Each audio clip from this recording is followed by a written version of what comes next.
Hey there, and welcome to Crime for Sleep.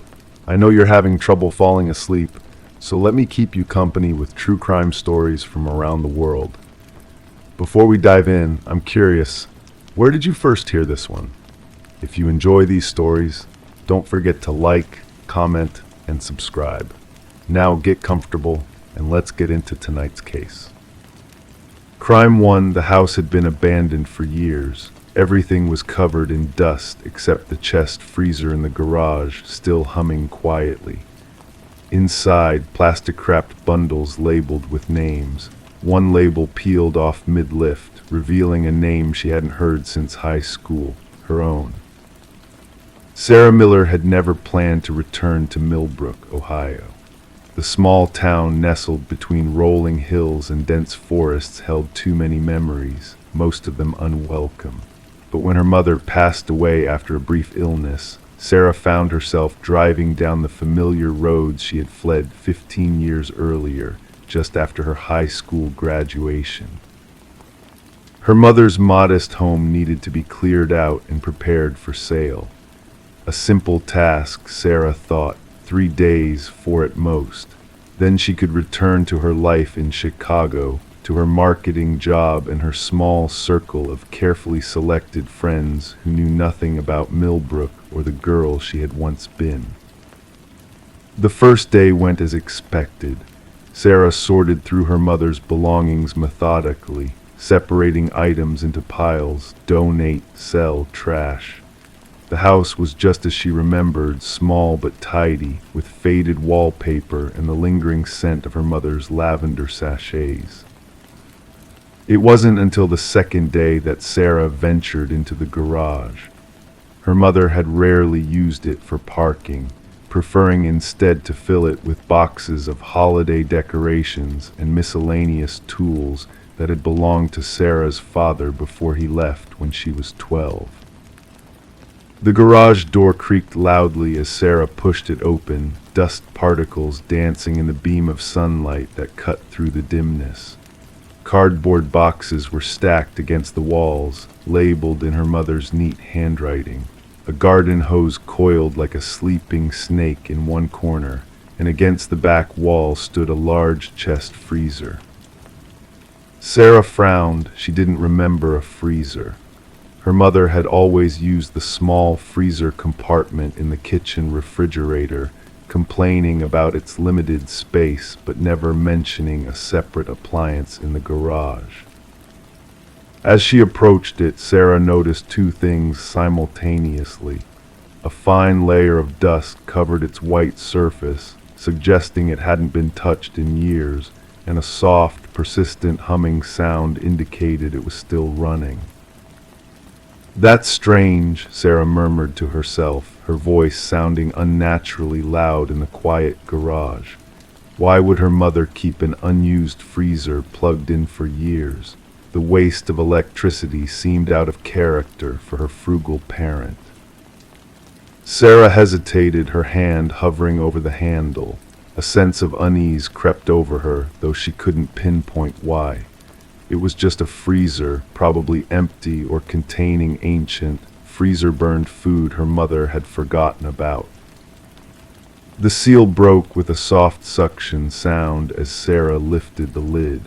Cold air billowed out, carrying a faint, unidentifiable odor that made her step back momentarily. When she looked inside, she saw several bundles wrapped in heavy-duty plastic, each one roughly the size of a shoebox. Each bundle had a piece of masking tape affixed to it with a name written in black marker. "Rebecca Thompson," Sarah read aloud from the nearest label. The name stirred a distant memory. Rebecca had been 2 years ahead of Sarah in school, a pretty, popular girl who had disappeared during Sarah's sophomore year. There had been searches, news coverage, rumors of her running away with an older boyfriend. Eventually, the story faded from headlines, becoming just another unresolved mystery in a world full of them. Sarah's hands trembled slightly as she lifted the package. It was heavier than she expected, and as she adjusted her grip, the worn tape loosened, peeling away from the plastic. Beneath it was another label, yellowed with age. Sarah Miller. Her own name, written in unfamiliar handwriting, stared up at her. The package slipped from her suddenly numb fingers, landing back in the freezer with a dull thud. Sarah stumbled backward, her breathing shallow and rapid. Detective Marcus Wilson had worked in the Millbrook Police Department for 22 years.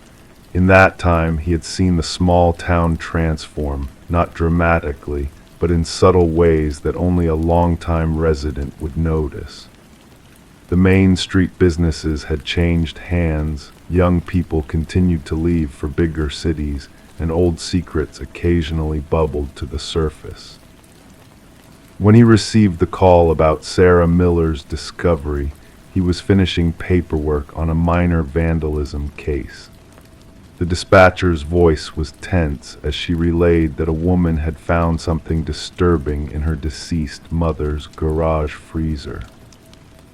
The Miller house was on Oakwood Drive, a quiet street lined with modest homes built in the 1970s. Wilson had known Ellen Miller vaguely, a private woman who worked as a nurse at the local hospital until her retirement 5 years ago. He couldn't recall ever meeting her daughter. Sarah was sitting on the front porch steps when he arrived, her face pale and her eyes focused on something distant. She barely acknowledged his introduction, simply pointing toward the garage when he asked about the freezer. "I didn't touch anything else after I saw the names," she said, her voice flat. "I don't understand my mother. She couldn't have. She was a nurse. She helped people." Wilson nodded sympathetically, though experience had taught him that people were often capable of actions that contradicted their public personas. "I'll take a look. Would you mind waiting here?" The garage was just as Sarah had described. The chest freezer hummed quietly, its lid now closed. Wilson pulled on latex gloves before carefully opening it. The bundles were neatly arranged, each labeled with a name. He recognized several immediately: Rebecca Thompson, Michael Gaines, Lily Chen, all individuals who had been reported missing from Millbrook or surrounding towns over a span of nearly 30 years. And there, on one package partially hidden beneath the others, was the name Sarah Miller. Wilson carefully documented each item, calling for additional officers and a forensic team. The initial examination confirmed what he had feared. The packages contained personal belongings, not human remains as he had initially dreaded. But the items were strange: locks of hair, fingernail clippings, used bandages, extracted teeth. Each collection was meticulously labeled with a name and a date. "It's like some kind of trophy collection," his partner, Detective Rivera, murmured as they catalogued the items. "But why would Ellen Miller collect these? And why is her daughter's name here?" Sarah couldn't provide answers. She sat in the police station interview room, a cup of untouched coffee growing cold before her.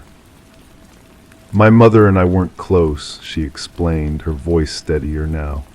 "After I graduated, I left for college and rarely came back. We talked on the phone occasionally, exchanged Christmas cards. She never mentioned any of these people to me." When shown photographs of the missing persons whose names had been found in the freezer, Sarah recognized only Rebecca Thompson and Michael Gaines. Both had been students at her high school. "Michael was in my class," she said, studying his photograph. "He disappeared during spring break of our senior year. Everyone thought he'd gone to Florida and drowned. His body was never found." As the investigation progressed over the following days, more questions emerged than answers. Ellen Miller's medical records from the hospital where she had worked showed nothing unusual. Colleagues described her as competent, somewhat reserved, but dedicated to her patients. No one could connect her to the missing persons whose names labeled the freezer contents. The most disturbing element remained the package bearing Sarah's name. Unlike the others, it contained only a hospital bracelet from her birth, a baby tooth, and a lock of hair tied with a faded ribbon. Items a mother might sentimentally keep, yet stored alongside what appeared to be trophies from missing persons. Could someone else have had access to the garage? Wilson asked during a follow-up interview. Sarah shook her head. My mother was very private. She kept to herself, especially after my father left. She wouldn't have given anyone a key. A search of Ellen Miller's financial records revealed monthly payments to a storage facility on the outskirts of town, beginning 15 years earlier, around the time Sarah had left for college. Wilson and Rivera found 3 more freezers there, each containing similar packages with dozens of additional names. The case attracted national attention. News vans lined Oakwood Drive, reporters approached Sarah whenever she left the house, and online forums buzzed with theories about the Millbrook freezer nurse. For Sarah, the nightmare deepened when investigators discovered journals hidden in her mother's bedroom closet. Ellen's neat handwriting filled dozens of notebooks detailing her activities over more than 30 years. The entries were clinical, emotionless descriptions of selecting subjects, following them, collecting specimens, and notes about their disappearances. Most chilling were the entries about Sarah, beginning from her childhood and continuing until just weeks before Ellen's death. Her mother had been watching her, even visiting Chicago without Sarah's knowledge. She was planning something for you, Wilson said gently, showing Sarah the final entry from her mother's journal. It seems she was diagnosed with terminal cancer 6 months ago. The last entry indicates she was coming to a decision about you. The entry read, "Sarah will return when I'm gone. She'll find them. Perhaps then she'll understand what I've protected her from all these years, what flows in her veins, the legacy she carries." Forensic analysis of the collected items eventually connected Ellen Miller to 17 disappearances spanning from 1976 to 2019. DNA testing confirmed that several of the trophies belonged to the missing individuals, but no bodies were ever found, and Ellen had left no clues to their locations. The house on Oakwood Drive remained empty. Sarah couldn't bring herself to return to it after the investigation concluded. She put it on the market at a drastically reduced price, but no one wanted the home associated with the Millbrook freezer case. Sarah changed her last name and moved to another state, trying to escape both the media attention and the troubling questions that remained. What had her mother meant about what flows in her veins? What legacy was she supposedly carrying? Sometimes in her dreams, Sarah hears the soft, persistent hum of a freezer. And occasionally, when she catches her reflection unexpectedly, she sees something in her own eyes that reminds her of the clinical, detached handwriting in her mother's journals, something cold and calculating that doesn't feel like her at all. In Millbrook, the legend of the freezer nurse grows with each passing year. Some say Ellen Miller was merely collecting evidence of crimes committed by someone else. Others believe she was part of something larger, more organized. The truth remains frozen in time, preserved like the contents of those humming chest freezers, waiting for the day when all will be revealed. And sometimes, on quiet nights, residents of Oakwood Drive claim they can still hear the gentle hum of a freezer coming from the empty house, though all the appliances have long since been removed. But no one ever investigates the sound. In Millbrook, some mysteries are better left undisturbed. Crime, too, it wasn't a reflection. It was a layer, a faint handwritten sentence embedded behind the glass surface. She had to fog it up to read it. They buried her under the wrong name. The mirror came from her late aunt's estate. So did the shovel in the garage. Rebecca Mercer inherited the Victorian house on Oakwood Lane in September of 2018. The property had belonged to her aunt, Eleanor Blackwell, a woman who had lived alone for the past 30 years in the small town of Carrollton, Massachusetts. The inheritance came as a surprise to Rebecca, who had only met her aunt on a handful of occasions throughout her childhood. Family reunions where Eleanor would sit quietly in the corner, observing everyone with those piercing blue eyes that seemed to hold secrets no one dared to ask about. When Rebecca arrived at the house, the air inside felt thick with stillness. Dust particles danced in the streams of light coming through the heavy curtains. Everything was exactly as it had been left. Aunt Eleanor had died peacefully in her sleep, the doctors said. Natural causes. She was 78. Rebecca walked through the rooms slowly, running her fingers along the mahogany furniture, the delicate china figurines, the spines of leather-bound books that filled the shelves in the study. It felt invasive, like reading someone's diary without permission, but it was all hers now. The responsibility of sorting through a life she barely knew anything about. The house was filled with antiques. Eleanor had been a collector, it seemed. Every room contained objects that looked like they belonged in a museum rather than a private residence. In the master bedroom, Rebecca found the mirror, large and ornate with an intricately carved wooden frame stained dark with age. It hung above an equally antique dresser, reflecting the faded floral wallpaper of the room behind her. There was something unsettling about it. The glass had a strange quality, not quite like modern mirrors. It was darker, with a subtle waviness that distorted the reflection ever so slightly. Rebecca found herself drawn to it, studying her own image with an odd fascination. That's when she noticed it wasn't just her reflection that seemed off. There was something else there beneath the surface. She leaned closer, her breath fogging the glass, and that's when the words appeared as if they had been waiting for her. They buried her under the wrong name. Rebecca stepped back, her heart suddenly pounding against her ribs. The message disappeared as the fog faded, leaving only her wide-eyed reflection staring back at her. She leaned forward again, breathing on the glass once more. The words reappeared, not a trick of the light, not her imagination. Someone had written this message behind the glass where it could only be seen under certain conditions. That night, Rebecca couldn't sleep. The words kept repeating in her mind. They buried her under the wrong name. Who was her? Who were they?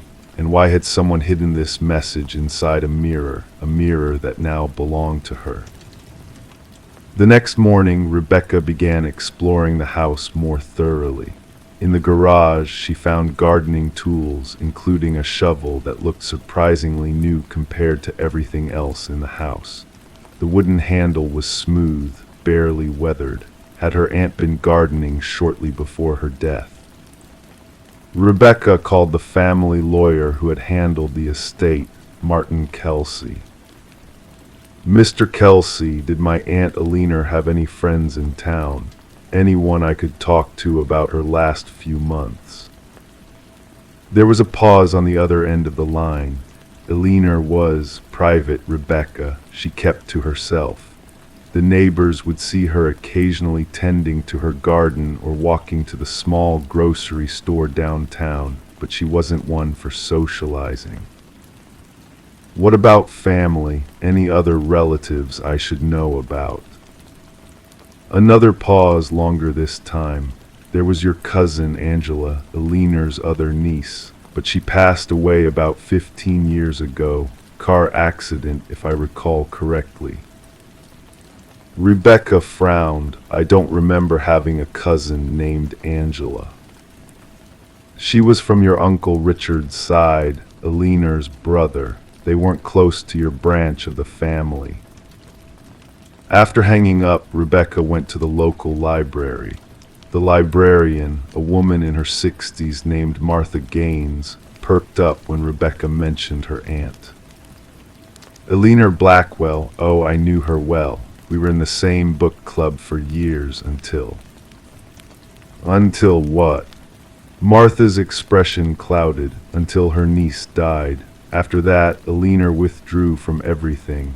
Stopped coming to book club, stopped volunteering at the church. It was like she became a different person overnight.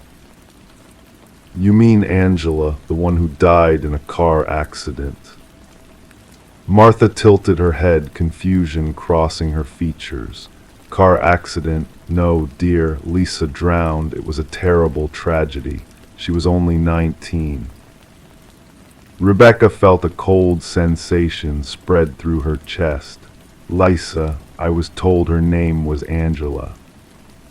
No, definitely Lisa. Lisa Blackwell, Eleanor's brother's daughter, such a sweet girl, always helping her aunt with that big garden in the backyard. After she died, Eleanor let the whole thing grow wild. Couldn't bear to tend to it anymore, I suppose. That evening, Rebecca stood in the overgrown backyard, staring at the tangled mess of what had once been a garden. Weeds had taken over, climbing up the wooden fence and spreading across what might have been flower beds. In the far corner, partially hidden by an old apple tree, was a section that looked different. The ground there seemed uneven, disturbed.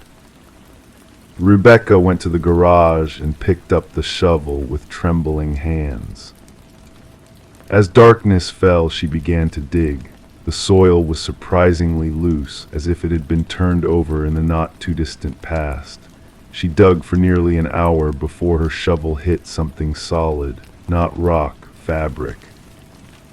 Rebecca called the police immediately. They arrived with flashing lights that illuminated the yard in pulses of blue and red. Detective Sarah Connor took her statement, listening with increasing concern as Rebecca explained about the mirror, the message, the conversation with the librarian, and what she had found in the garden. The forensics team worked through the night. By morning, they had recovered the remains of a young woman wrapped in what appeared to be a quilt. Preliminary examination suggested she had been buried there for approximately 15 years. We'll need to run DNA tests, Detective Connor explained, but based on the timeline and the information you've provided, we believe these may be the remains of your cousin. Lisa, Rebecca whispered.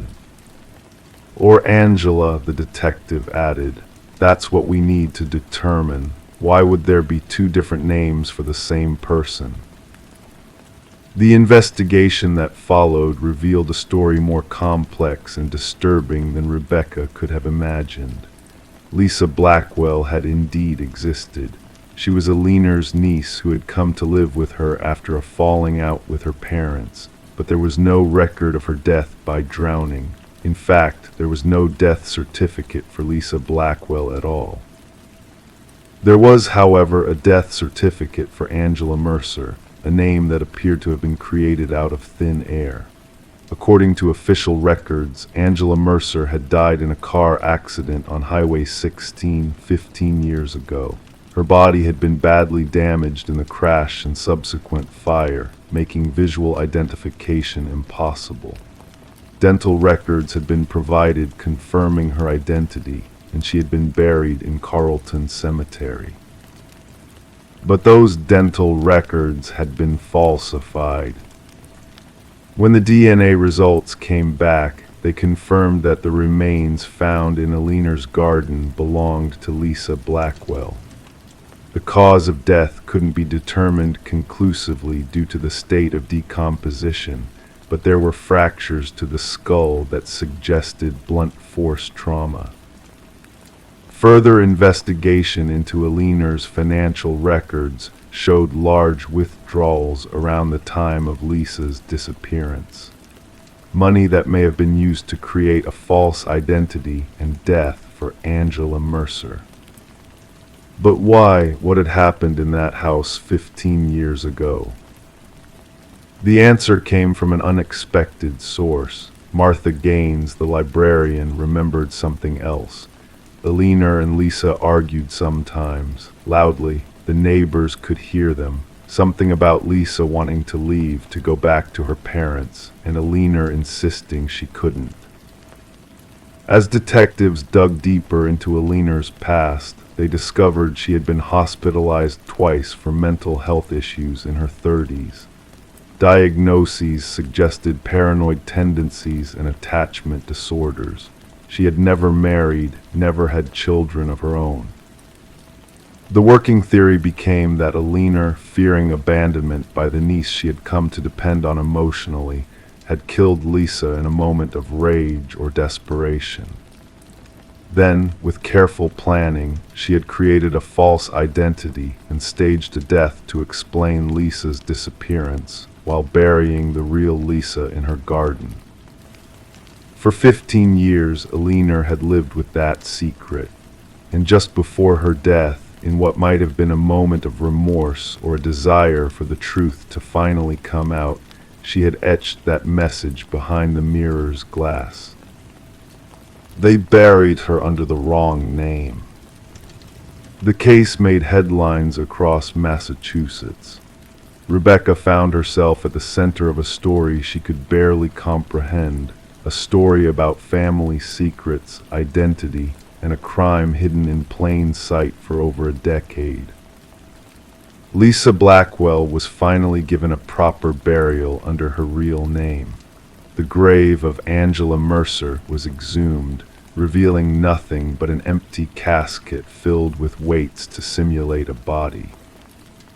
As for Rebecca, she couldn't bring herself to live in the house. She sold it eventually, but kept the mirror. It hangs now in her apartment in Boston, a reminder of how well people can hide their darkest secrets and how truth has a way of reflecting back to us when we least expect it. Sometimes, late at night, she finds herself standing before it, breathing softly against the glass, watching for messages that might still be waiting to be revealed. But the only words that ever appear are the ones she already knows by heart. They buried her under the wrong name. And sometimes, in certain lights, she thinks she can see two faces in the reflection instead of one. Crime 3, when she opened the hallway closet, something fell. It was a fingernail. Looking up, she saw deep claw-like scratches etched into the ceiling plaster, straight above the coat rack. Behind the coats, someone had written, "I told you I was here." Catherine Green stood frozen, her breathing shallow as she stared at the message scrawled in what looked like ballpoint pen on the back wall of the closet in her newly purchased home. The house on Maple Street in Oakdale, Minnesota had seemed perfect. A 1940s craftsman with original woodwork, just the right size for a single woman starting over after her divorce. The price had been surprisingly reasonable, something her realtor had attributed to the estate sale circumstances. The previous owner, an elderly widow named Margaret Swenson, had passed away 6 months earlier. According to town gossip, she had lived alone for decades after her husband disappeared in the summer of 1973. The police investigation had gone cold, and no one ever discovered what happened to Thomas Swenson. Most assumed he had abandoned his wife, though Margaret maintained until her death that something terrible had befallen him. Catherine had moved in just 3 weeks ago. The nail she found was small and brittle, yellowed with age. She carefully placed it on the hallway table, unsure what to do next. The message behind the coat seemed freshly written, yet she lived alone and had not had visitors since moving day when her brother helped her with furniture. That night Catherine couldn't sleep. The scratches on the ceiling of the closet resembled desperate attempts to escape, as if someone had been trapped inside, reaching upward with increasingly frantic movements. But that was impossible. The closet was barely 5 feet deep and 7 feet tall. No one could have been imprisoned there without the entire household knowing. In the morning, Catherine called the local police department. Officer Daniel Reeves arrived within the hour, a middle-aged man with kind eyes and a methodical approach. He examined the closet carefully, taking photos of the scratches and the message. "The writing does look recent," he admitted, running a gloved finger along the ink. "No dust settled over it, but these scratches." He looked up. "These could be years old. The discoloration suggests they've been there a long time." "What about the fingernail?" Catherine asked, showing him the brittle yellow crescent. Officer Reeves placed it in an evidence bag. "Hard to say without testing, but this appears quite old as well. Nails become discolored and brittle with time after death." The word death hung in the air between them. "Miss Green, do you know anything about the previous occupants of this house?" Catherine shared what little she knew about Margaret Swenson and her missing husband. "Thomas Swenson," Officer Reeves repeated slowly. "That case was before my time, but I've heard stories. Margaret always insisted someone had taken him. Said she heard noises in the house for weeks after he disappeared." Catherine felt a chill despite the warm May morning.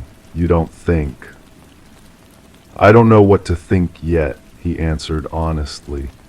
"But I'd like permission to examine this closet more thoroughly, maybe bring in a crime scene technician." 2 days later, Sergeant Amelia Torres from the State Crime Lab arrived with specialized equipment. She sprayed luminol in the closet, revealing faint traces of what could be blood on the ceiling near the scratches. Using a special camera, she documented patterns invisible to the naked eye. "There was definitely a struggle in this space," she concluded, her voice professional but tinged with concern. "The blood spatter pattern is consistent with someone who was." She hesitated, looking at Catherine, potentially in distress while facing upward. Catherine stayed with her brother while the police conducted a more thorough investigation. They removed portions of the closet wall and ceiling, finding more evidence that something violent had occurred there decades ago. In the soil beneath the foundation directly under the closet, they discovered a gold wedding band with the initials TS engraved inside. The case of Thomas Swenson's disappearance was reopened after 51 years. Neighbors who had lived on Maple Street in the 1970s were interviewed again. This time, Judith Miller, now in her 80s, shared something she had kept secret for half a century. "I heard them fighting that night," she told Detective Harris, who had taken over the cold case. "Thomas and Margaret. It was unusual because they were such a quiet couple.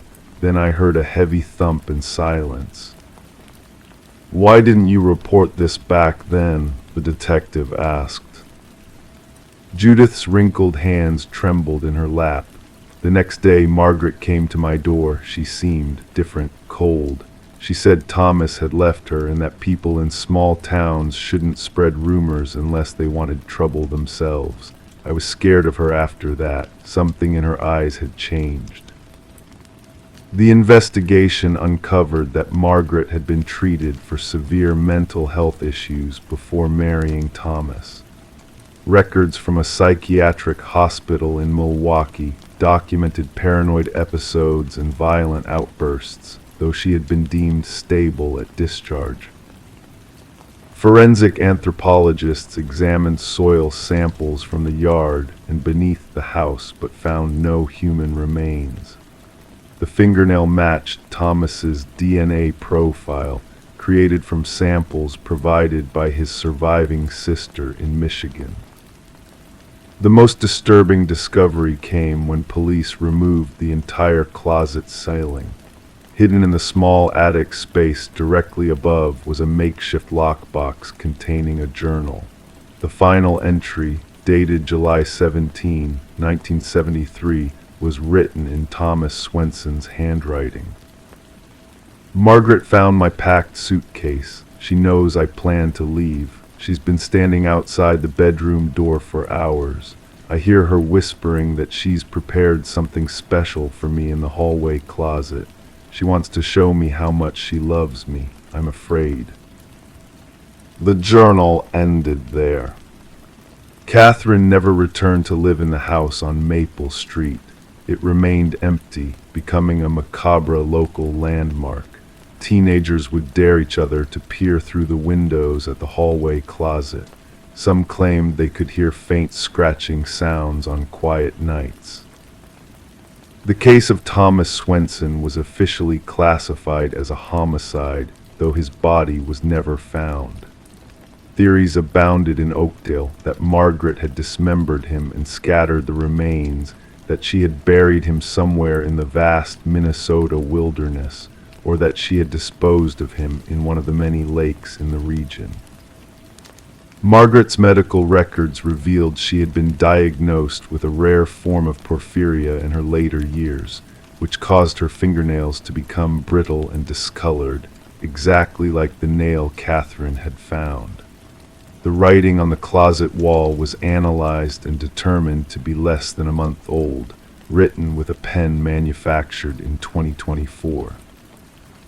Margaret Swenson had died alone in Oakdale General Hospital on November 12, 2024. Catherine Green had purchased the house on April 10, 2025. The message behind the coats remained unexplained.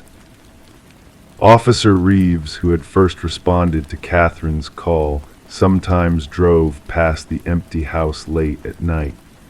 Once he swore he saw a silhouette standing in the upstairs window looking down at him, but when he blinked, it was gone.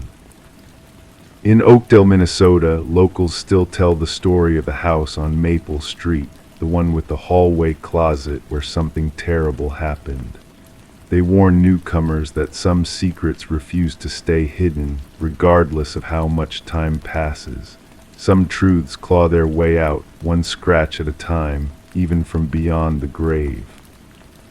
And sometimes, in old houses with dark histories, the past is never truly past. It continues to whisper, "I told you I was here." Crime 4, she bought it at a flea market, an oil painting of a lake, a cabin, and someone lying face down on the dock. She thought it was just moody, until she recognized the dock and the pose. It matched a photo from an old unsolved murder. It was May of 2018 when Eliza Morley first spotted the painting. She had been wandering through the weekend flea market in Lakeview, Minnesota, a small town where she had recently purchased a summer cabin. The painting wasn't particularly remarkable in its execution, amateur brushstrokes depicting a serene lake at dusk, a small wooden cabin nestled among pine trees, and a weathered dock extending into still waters. What caught Eliza's eye was the small figure on the dock, a person lying face down, one arm dangling over the edge, fingers seemingly touching the water's surface. Something about it spoke to me, Eliza would later tell Detective James Harmon. I thought it was symbolic, like the artist was trying to convey something about solitude or contemplation.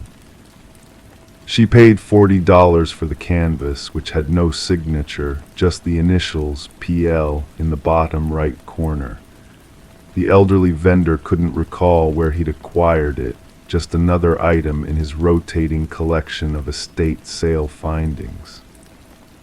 Eliza hung the painting in her study back in Minneapolis, where she worked as a true crime podcast researcher. For months, it remained simply an interesting conversation piece when colleagues visited. Some found it peaceful, others called it melancholy. No one found it particularly disturbing until the day Eliza began researching the Corrine Lawson case. Corrine Lawson had disappeared from her family's lake house in Pine County. just 30 miles from Lakeview, on August 12, 1994. She was 27 years old, recently divorced, and had gone to the family property to clear her head, according to her sister. When Corrine didn't return calls for 3 days, her brother drove to check on her. What he found was her car in the driveway, her phone on the kitchen counter, and signs of a hasty meal abandoned, but no Corrine. The police investigation uncovered no signs of forced entry or struggle. The only unusual element was a neighbor's statement about seeing Corrine on the dock the evening before she was reported missing. She was just lying there, face down, the elderly neighbor had said. I thought she was sunbathing, though it was nearly sunset. I waved, but she didn't move. When Eliza came across this detail in the case files, a chill crept up her spine. She remembered her painting. Walking slowly to her study, she stared at the canvas for several long minutes, comparing it with the crime scene photo now open on her laptop. The similarity was undeniable, not just in the pose of the figure, but in the specific features of the dock. The missing board third from the end, the distinctive L shape, the small rowboat tied to one side. I kept telling myself it had to be a coincidence, Eliza later explained. But the more I looked, the more details matched. The cabin in the painting had the same stone chimney, the same blue shutters as the Lawson family lake house. Eliza contacted Detective Harmon, who had been a junior officer on the original investigation and was now nearing retirement. Initially skeptical, Harmon agreed to view the painting out of courtesy. His reaction upon seeing it validated Eliza's concerns. The painting depicts details that were never released to the public, he said quietly, setting down his coffee mug with a trembling hand. The position of the body, exactly how we believe she was before being moved, and that distinctive red canoe. We never published photos showing the canoe. The investigation into the painting's origins began quietly. The initials PL became the focus, with officers combing through records of everyone interviewed during the original investigation. 3 weeks into this renewed effort, a name surfaced: Peter Landon, a local art teacher who had given lessons at the community center near the Lawson property during the summer of 1994.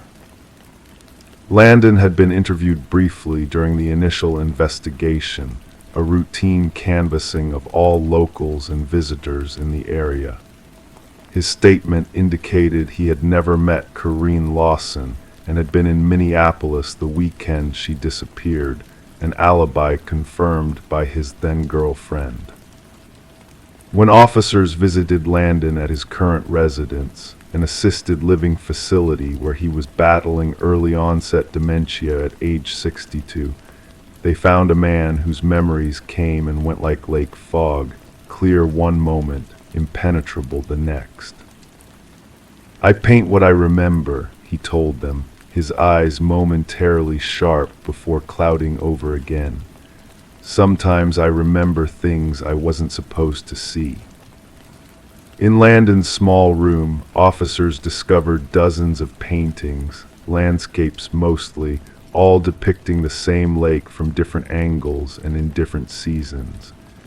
None showed the dock or cabin, and none were signed with anything other than his full name. The investigation took another turn when medical records revealed Landon had suffered from dissociative episodes throughout his adult life, stemming from childhood trauma. His ex-girlfriend from 1994 was re-interviewed and admitted that while she had confirmed his alibi, the truth was more complicated. He was with me in Minneapolis on Friday night, but he disappeared all day Saturday, she explained. When he came back late that night, he was wet, muddy, said he'd gone for a walk by the river and fallen. He was different after that weekend, started having nightmares, painting obsessively. I always wondered. Forensic analysis of the painting proved frustrating. The canvas and paints were common brands available in any art supply store. Dating methods could only confirm it was created sometime between 1994 and 2010. Without Landon's reliable testimony, his condition worsening by the week, investigators were left with circumstantial evidence and a haunting image that somehow preserved a moment only the killer should have witnessed. As the investigation continued, another unsettling detail emerged. 3 other paintings by Landon had been sold at various flea markets and garage sales over the years. Detective Harmon assembled a team to locate them, wondering if they might depict other crime scenes, other victims. 2 were recovered, simple landscapes without human figures. The 3rd remained missing. Meanwhile, ground-penetrating radar was used at the Lawson property, focusing on the area around the dock. After 25 years, Corrine Lawson's remains were finally discovered, buried 3 feet deep in the soft earth near the water's edge. The medical examiner confirmed what many had long suspected: blunt force trauma to the back of the skull. Peter Landon died in his sleep before he could be formally charged, taking with him whatever truth he knew about that evening by the lake. His final painting, completed days before his death, showed only water, dark, still water with ripples expanding outward from an unseen disturbance beneath the surface. Eliza Morley donated the painting to the evidence room of the Pine County Sheriff's Department, unable to keep it in her home after learning its significance.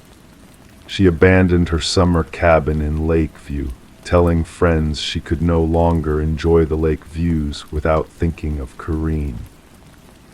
The Lawson family finally held a proper funeral, finding some measure of closure in knowing what had happened to Corrine, if not why. Detective Harmon retired the following spring, marking the Lawson case as resolved, though not officially closed.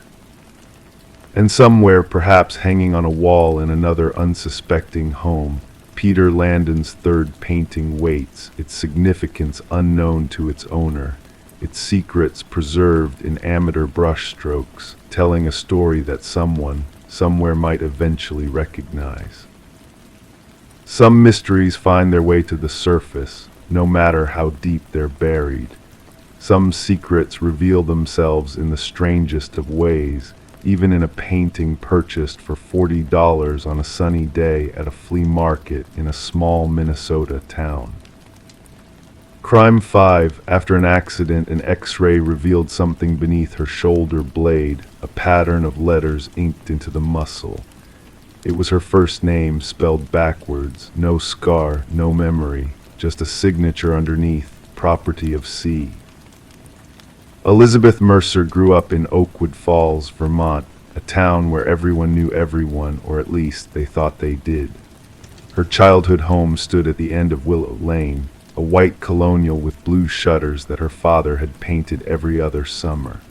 Elizabeth was the middle child of 3, sandwiched between an older brother who left for college when she was 12 and a younger sister who seemed to command attention with her mere presence.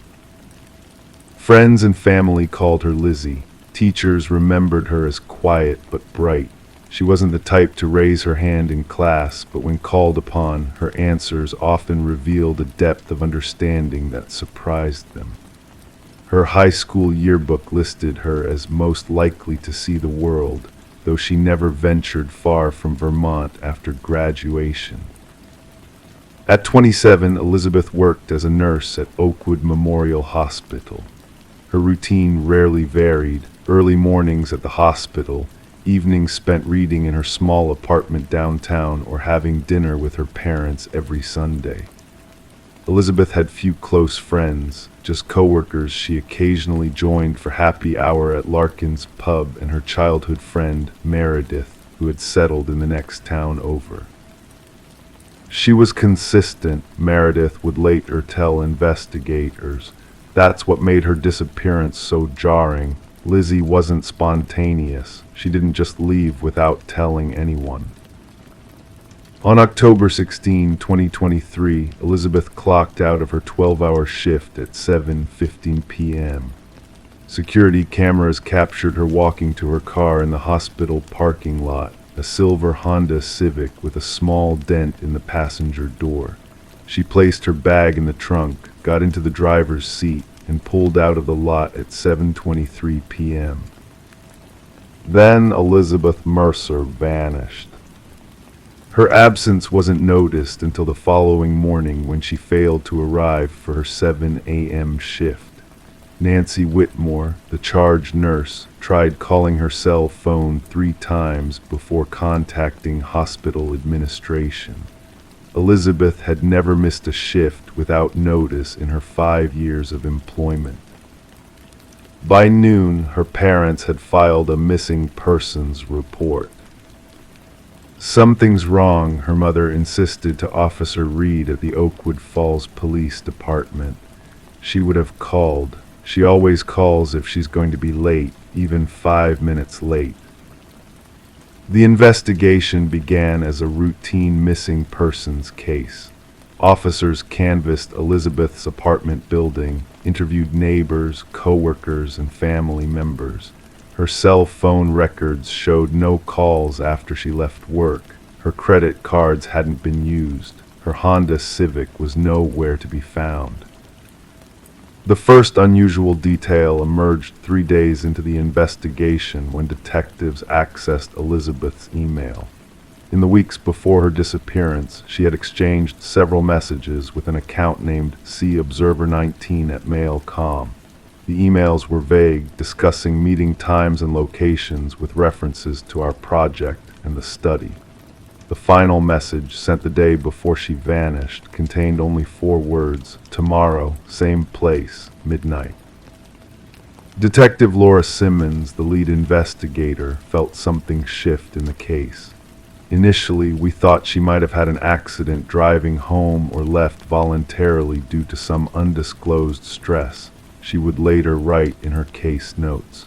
But those emails suggested something else entirely.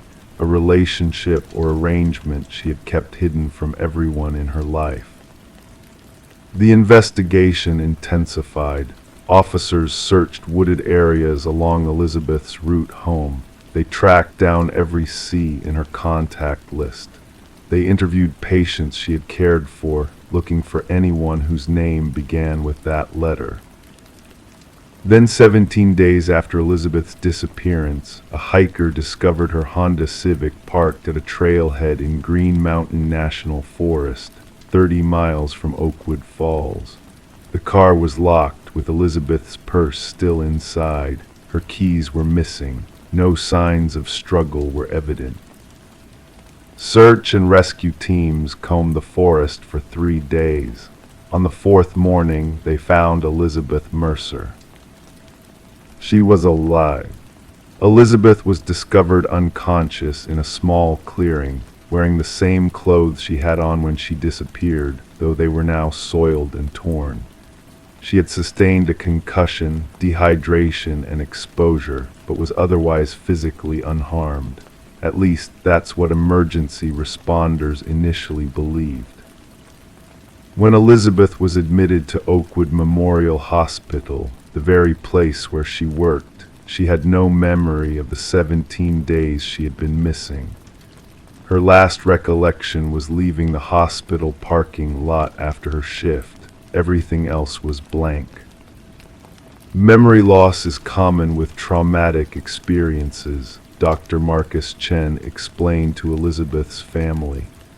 It may return over time, or it may not. The brain protects itself from trauma by creating these gaps. Elizabeth's recovery seemed straightforward at first. Physical therapy for weakness, counseling for the trauma, and time to heal. But 3 weeks after her return, during a routine follow-up X-ray to check her healing ribs from a fall she had taken in the forest, radiologist Dr. Samantha Weaver noticed something unusual. There appears to be some kind of pattern in the soft tissue beneath her right shoulder blade, Dr. Weaver noted in her report. not visible on the skin surface. Recommend MRI for further evaluation. The MRI revealed what would transform Elizabeth's case from a mysterious disappearance to something far more disturbing. A tattoo approximately 3 inches long, embedded in the muscle tissue beneath her skin. The tattoo read HTBAZILE, Elizabeth spelled backwards, with a small line underneath it that said property of C. Detective Simmons was called immediately. "How is this possible?" she asked Dr. Chen. "How can someone have a tattoo under the skin with no external scarring?" "It's unprecedented," Dr. Chen replied. "The ink appears to have been injected directly into the muscle tissue through a surgical procedure. Whoever did this had medical training, and Elizabeth would have been fully sedated." When confronted with this discovery, Elizabeth broke down. "I don't remember," she repeated, tears streaming down her face. "I don't know who C is. I don't remember any of it." Analysis of the tattoo ink revealed it was a specialized formula typically used in medical settings for marking tissues before surgery. This deepened investigators' suspicion that whoever had taken Elizabeth had medical knowledge or access to hospital supplies. Detective Simmons returned to the email account. See Observer 19 at Mail.com. Digital forensics revealed the account had been created using public Wi-Fi at a library in Burlington, 60 miles north of Oakwood Falls. Surveillance footage from the library showed a man in a baseball cap and sunglasses using a computer terminal on the day the account was created. His face was never clearly visible to cameras. Further investigation of Elizabeth's hospital computer login revealed something equally disturbing. Someone had used her credentials to access patient files late at night on 6 occasions in the months before her disappearance.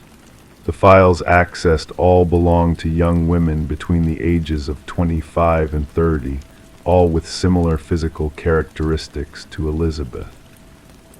"We believe Elizabeth may have been groomed by someone with access to the hospital," Detective Simmons told the task force assembled for the case.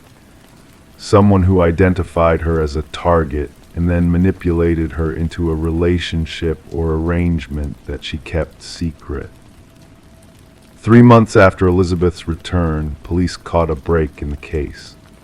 A nurse at a hospital in Albany, New York, reported finding a similar tattoo during a routine examination of a patient named Caroline Weber, who had been in a car accident. Like Elizabeth's, the tattoo was beneath the shoulder blade, invisible from the surface. It read ENILORAC, Caroline backwards, with the same signature, property of C. Caroline Weber had no memory of receiving the tattoo. Unlike Elizabeth, she had never gone missing, but she did work as a pharmacy technician at her hospital, and like Elizabeth, she lived alone. As investigators connected the two cases, a disturbing theory emerged.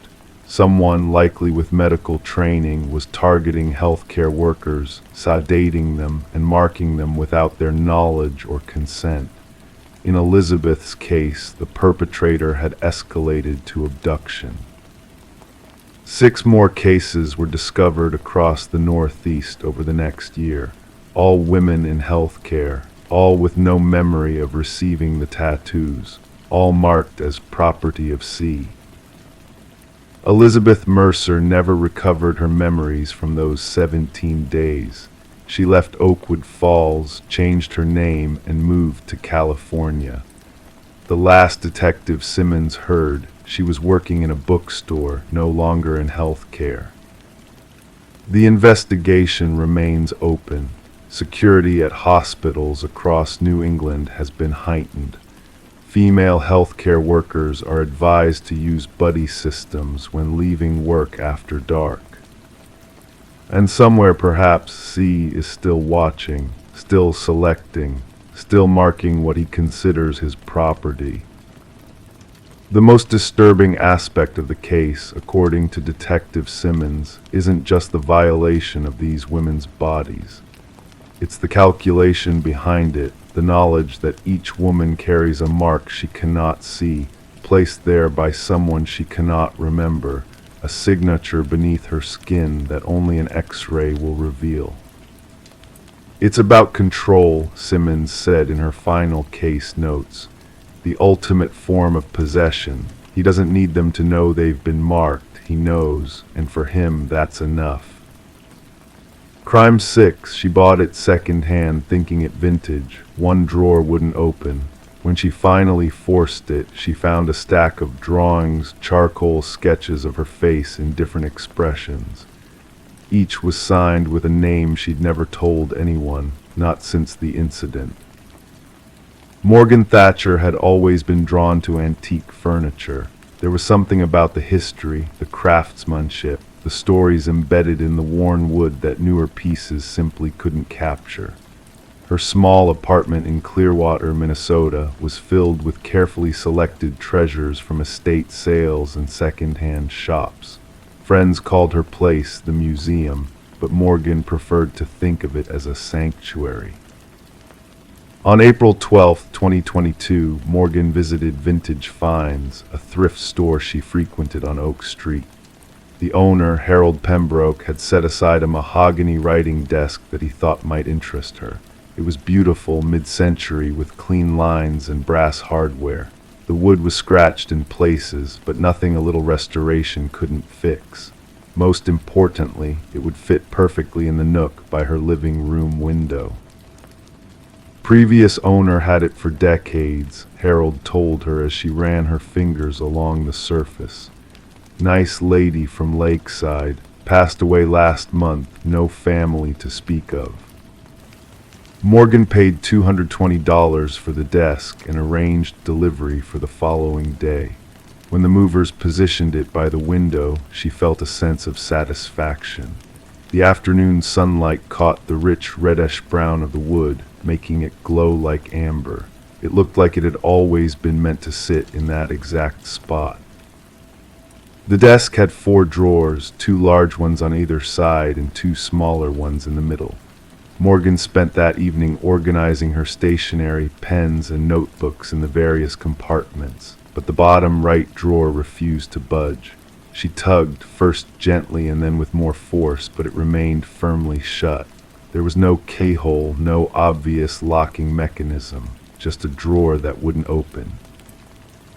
Probably swollen with humidity, she reasoned, deciding to deal with it later. For 2 weeks, the locked drawer remained a minor curiosity, easily forgotten in the rhythm of daily life. Morgan was busy with her job as a librarian at the Clearwater Public Library, her weekly book club, and occasional dates with Ryan, a history teacher she'd been seeing casually for a few months. Morgan had lived in Clearwater for 6 years, though few people knew much about her life before that. She kept to herself mostly, friendly but private. What neighbors and coworkers didn't know was that Morgan Thatcher hadn't always been Morgan Thatcher. 7 years earlier, she had been Emma Caldwell from Serenity Falls, Pennsylvania, until the night that changed everything. On the evening of May 1st, Morgan decided to tackle the stubborn drawer. Armed with furniture oil, a butter knife, and determination, she set to work. She applied oil along the seams, tapped gently along the sides, and carefully worked the knife around the edges. After nearly an hour of patient effort, she felt something give. With a final tug, the drawer slid open with a low groan.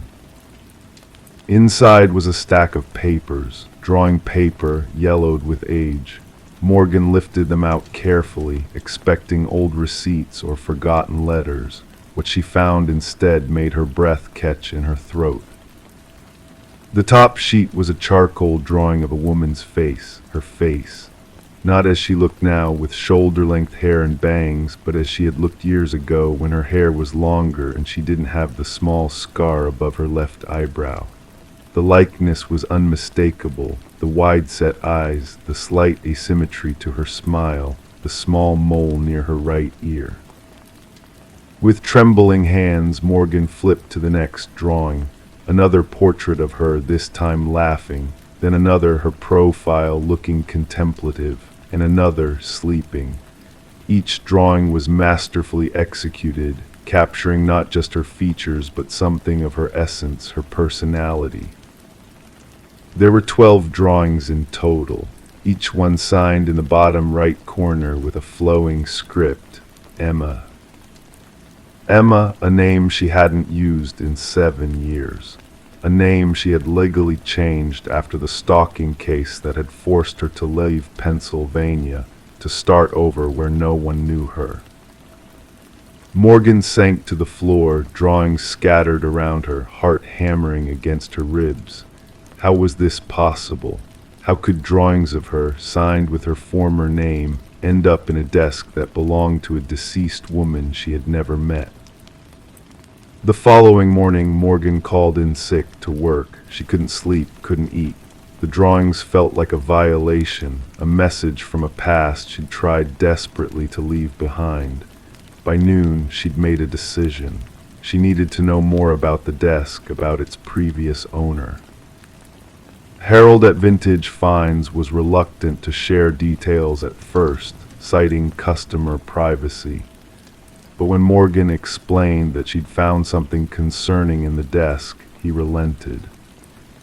The desk came from Patricia Lowenstein's estate, he said. Lived alone in that big Victorian on Maple Drive for 40 years or more. Quiet lady, kept to herself. Can't say I knew her well, though she'd come in now and then to browse. Morgan pressed for more. Had Patricia been an artist? Did she have family, friends? Harold shook his head. As far as he knew, Patricia had no living relatives. She'd been a retired school teacher, not an artist. The estate sale had been handled by a lawyer.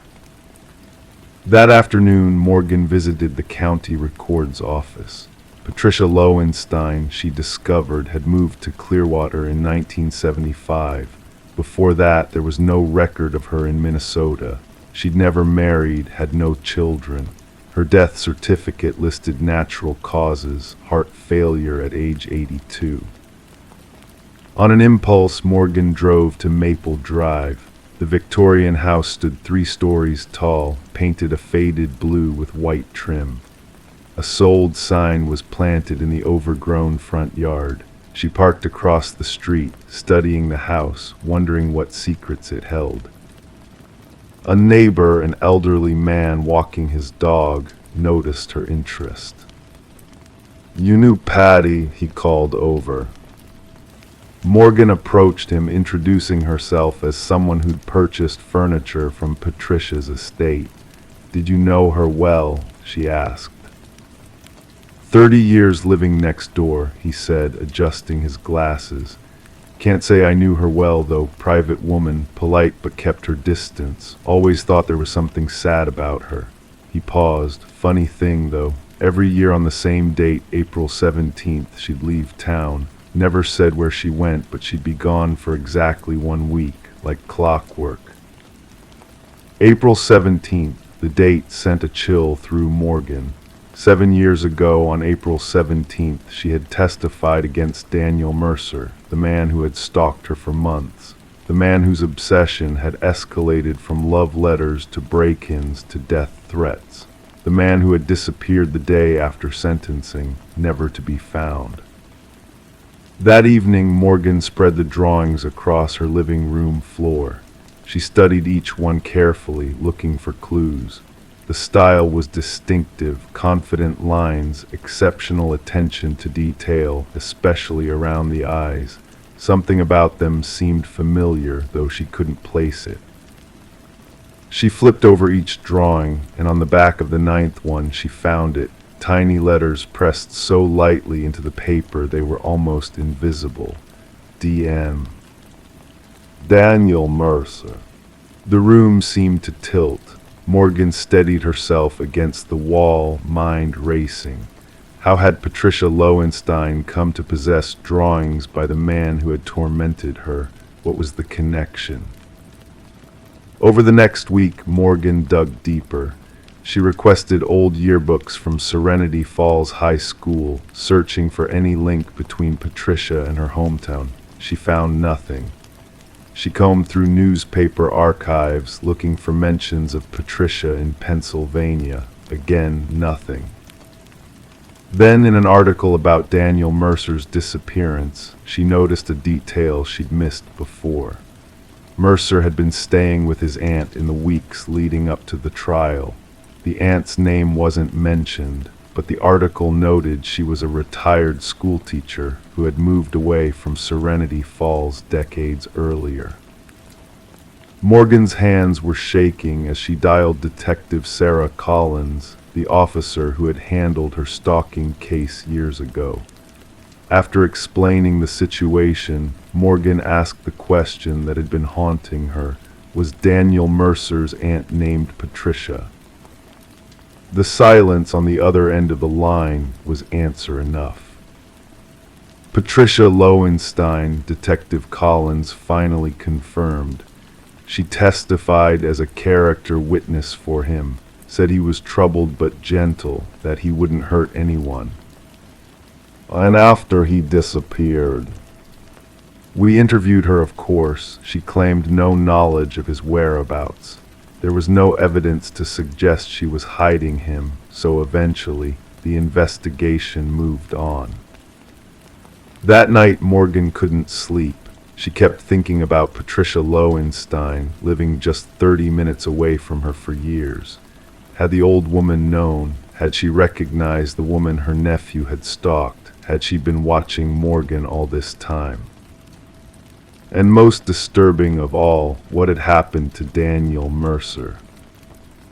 2 days later, Morgan received a call from Detective Collins. "We're reopening the Mercer case," she said without preamble. "Those drawings you found, they're recent. The paper dates them within the last 5 years. And we've obtained a warrant to search Patricia Lowenstein's property." Morgan listened, numb, as Detective Collins explained that ground-penetrating radar had detected anomalies in Patricia's basement floor, concrete that had been poured more recently than the rest of the foundation. "We think he was there," Collins said softly, "with her all this time." The excavation of Patricia Lowenstein's basement took 3 days. What they found wasn't Daniel Mercer, at least not in the way they expected. No body, no remains. Instead, they discovered a hidden room. Inside, a bed, a desk, art supplies, and hundreds of drawings. Drawings of Emma Caldwell, now known as Morgan Thatcher, at different ages. From her high school yearbook photo, to images clearly taken from social media, to sketches that could only have been made by someone who had observed her in person recently. And there was something else, a journal written in 2 distinct handwritings, detailing 7 years of watching, following, planning. One handwriting belonged to Patricia Lowenstein. The other matched the signature on the drawings, Daniel Mercer. The final entry was dated 2 weeks before Patricia's death. "Aunt P is fading. Soon it will be just me, but I'm ready. I've waited so long. Emma doesn't look the same anymore, but I'd know her anywhere. The desk is ready. My message will reach her, and then finally we'll be together." Morgan Thatcher moved away from Clearwater the following month. She changed her name again, moved to another state. The mahogany desk was taken as evidence, never to be returned. Daniel Mercer was never found.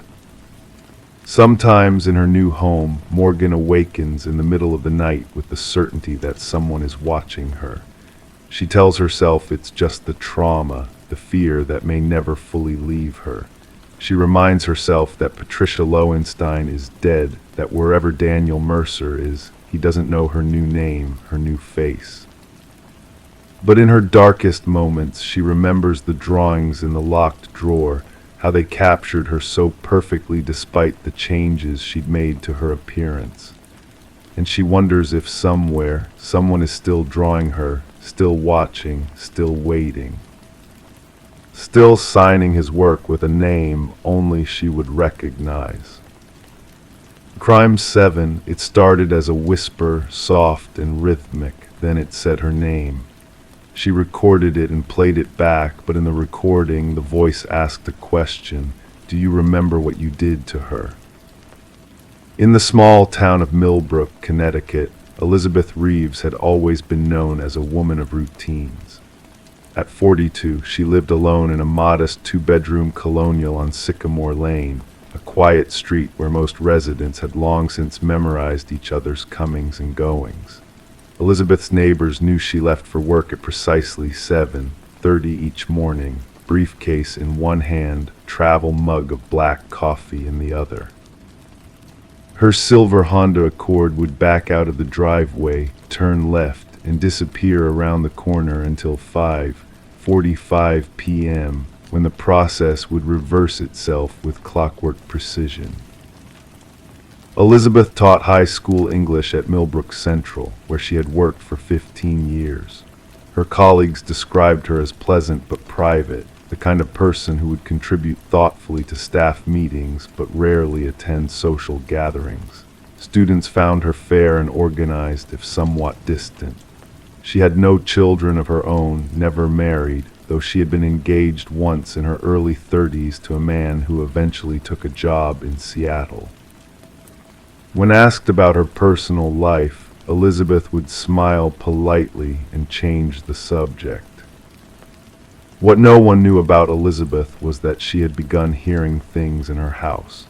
It started on a Tuesday evening in late October, when the Connecticut fall had fully settled in, bringing with it earlier sunsets and the need for the heat to run at night.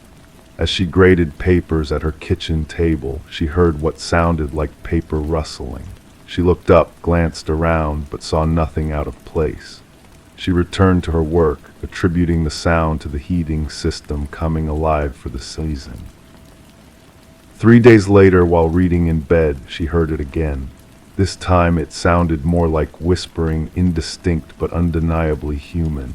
Elizabeth put down her book and listened. The sound seemed to be coming from the air vent near her bedroom ceiling. She stood on a chair and placed her ear closer to the vent. Silence. Just as she was about to step down, convinced she was imagining things, she heard it clearly. Elizabeth. She nearly fell from the chair. The voice was low, almost a whisper, but distinct. A woman's voice. Elizabeth slept on her living room couch that night, telling herself in the morning that she had been half asleep, that the wind through the old ductwork of her 1940s home had played tricks on her tired mind. But the voice returned the following evening. This time Elizabeth was fully awake, preparing dinner, when she heard her name again, followed by what sounded like soft crying. She stood frozen in her kitchen, the knife she had been using to chop onions clutched tightly in her hand. The sound was definitely coming from the vent above her refrigerator. Elizabeth considered calling someone, a friend, her sister in Massachusetts, even the police, but what would she say? That she was hearing voices in her heating system. Instead, she did something that would later become crucial evidence. She took out her phone and opened the voice recorder app. She placed it on top of the refrigerator, directly beneath the vent, and waited. For 20 minutes, nothing happened. Elizabeth almost gave up, feeling foolish. Then, just as she reached for her phone, the whispering began again. This time, it wasn't her name. On the recording, which Detective James Morley would play repeatedly in the months that followed, a woman's voice clearly asked, "Do you remember what you did to her?" Elizabeth played the recording back immediately, her hands shaking so badly she nearly dropped her phone. She packed an overnight bag and drove straight to the Hampton Inn on the edge of town. The next morning, she called in sick to work, something she had done only twice in 15 years, and contacted a local HVAC company to inspect her heating system. The technician, Ryan Caldwell, found nothing unusual in the ductwork. No signs of animals, no structural issues that might create strange acoustics. He did note in his report that Ms. Reeves seemed unusually anxious during his visit and had asked several times if it was possible for sounds to travel through air vents from other houses. Ryan assured her that in a detached, single-family home like hers, that would be impossible. Elizabeth returned home reluctantly that evening. She slept with her bedroom door closed, a chair propped against it, and earplugs in. For 3 days, she heard nothing unusual. She began to relax, to convince herself that stress had gotten the better of her. Perhaps it had been the strain of midterm grading or the anniversary of her mother's death, which had passed just weeks before. On the fourth night, she woke at 3:17 a.m. to find herself standing in her hallway, though she had no memory of getting out of bed. The voice from the air vent was speaking again, louder now. "I know you remember the lake house, July 1998, Caroline." Elizabeth's legs gave out beneath her. She slid down the wall to the floor, her heart hammering against her ribs. Caroline, a name she hadn't heard spoken aloud in 24 years, a name she had tried desperately to forget. Caroline Winters had been Elizabeth's roommate during her sophomore year at Wesleyan University. They had been unlikely friends, Elizabeth studious and reserved, Caroline vibrant and impulsive. That summer, Caroline's parents had invited Elizabeth to spend 2 weeks at their lake house in New Hampshire. What began as a peaceful vacation ended with Caroline's drowning in what authorities ruled an accident. Elizabeth had been the only witness. According to Elizabeth's statement at the time, she and Caroline had taken the small rowboat out after dinner. They had been drinking wine. The boat capsized. Elizabeth had managed to swim to shore. Caroline had not. Her body was recovered the next morning. The case was closed within weeks. Now sitting on her hallway floor at 3:30 a.m., Elizabeth reached for her phone and dialed 911. "There's someone in my house," she whispered to the dispatcher. "Please hurry." Officers arrived within minutes to find Elizabeth alone, visibly distraught. They searched the house thoroughly, checking closets, under beds, the basement, the attic, and the small backyard. They found no signs of forced entry, no evidence that anyone but Elizabeth had been in the house. Officer Sarah Chen was gentle but direct. "Ma'am, is there someone specific you're afraid of? An ex-partner, perhaps, a colleague?" Elizabeth shook her head. Then, hesitantly, she played the recording for Officer Chen.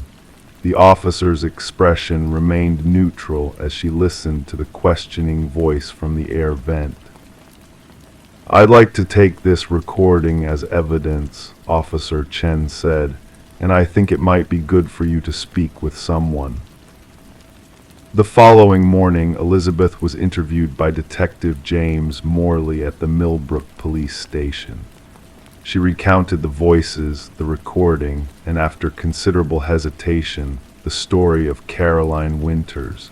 Detective Morley listened without interruption, his face revealing nothing. "Ms. Reeves," he said finally, "I'm going to be straight with you. We've had your recording analyzed. What we're hearing is your own voice." Elizabeth stared at him. "That's impossible. I was standing across the room when I made that recording."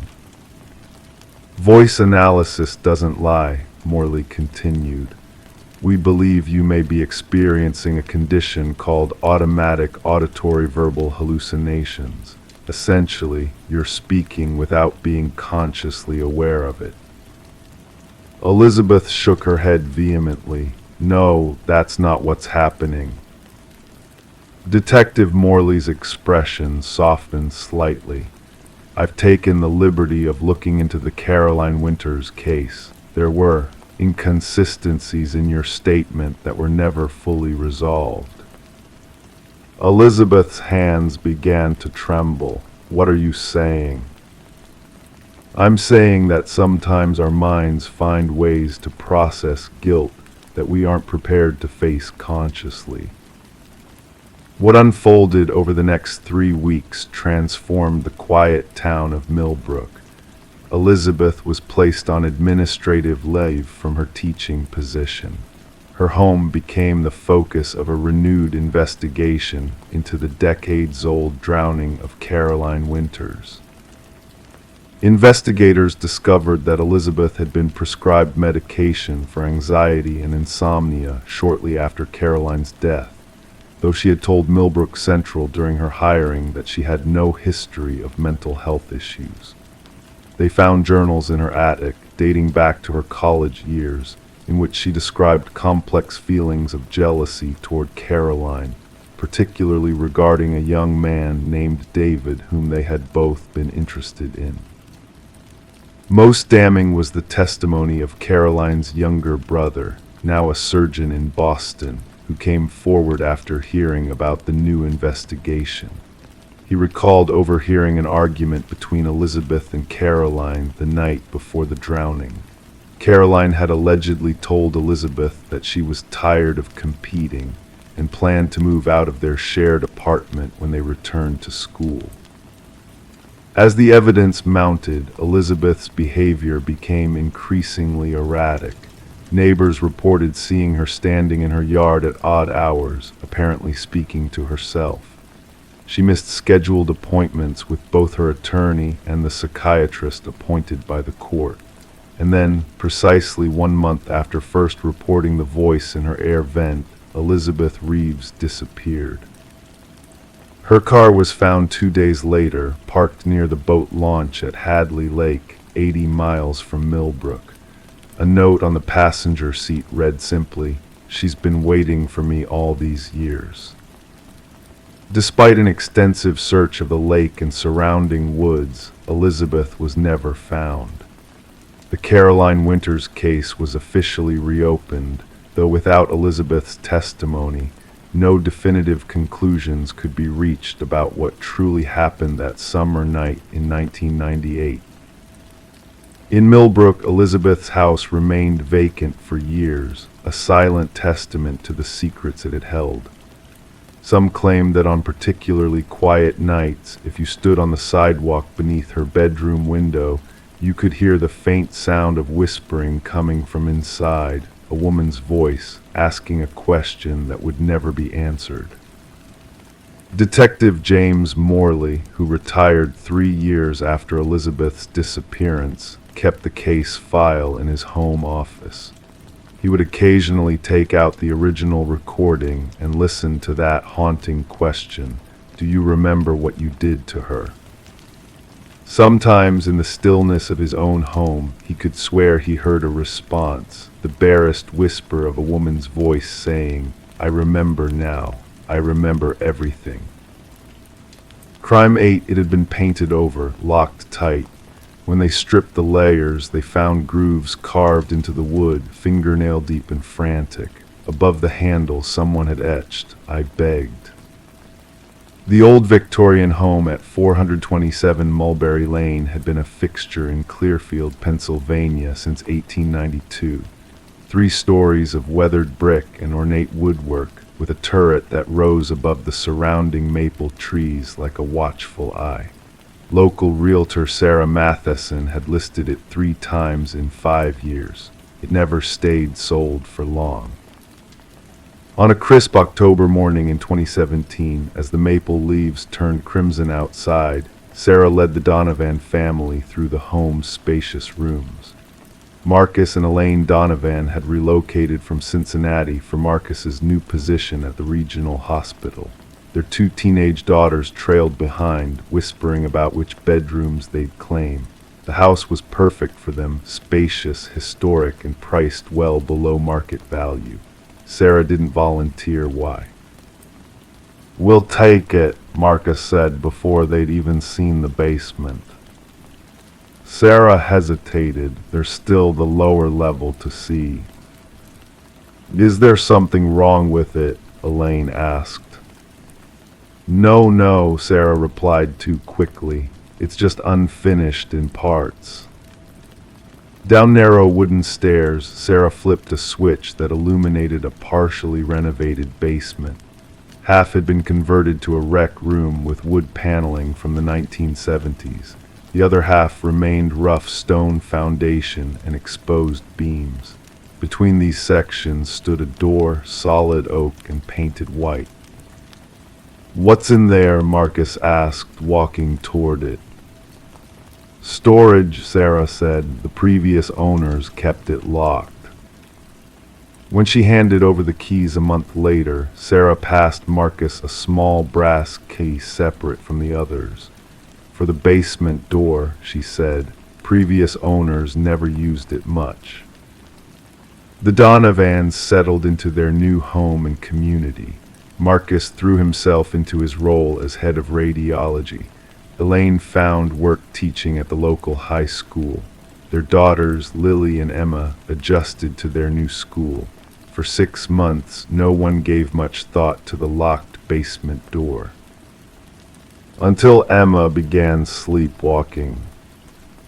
It started in April.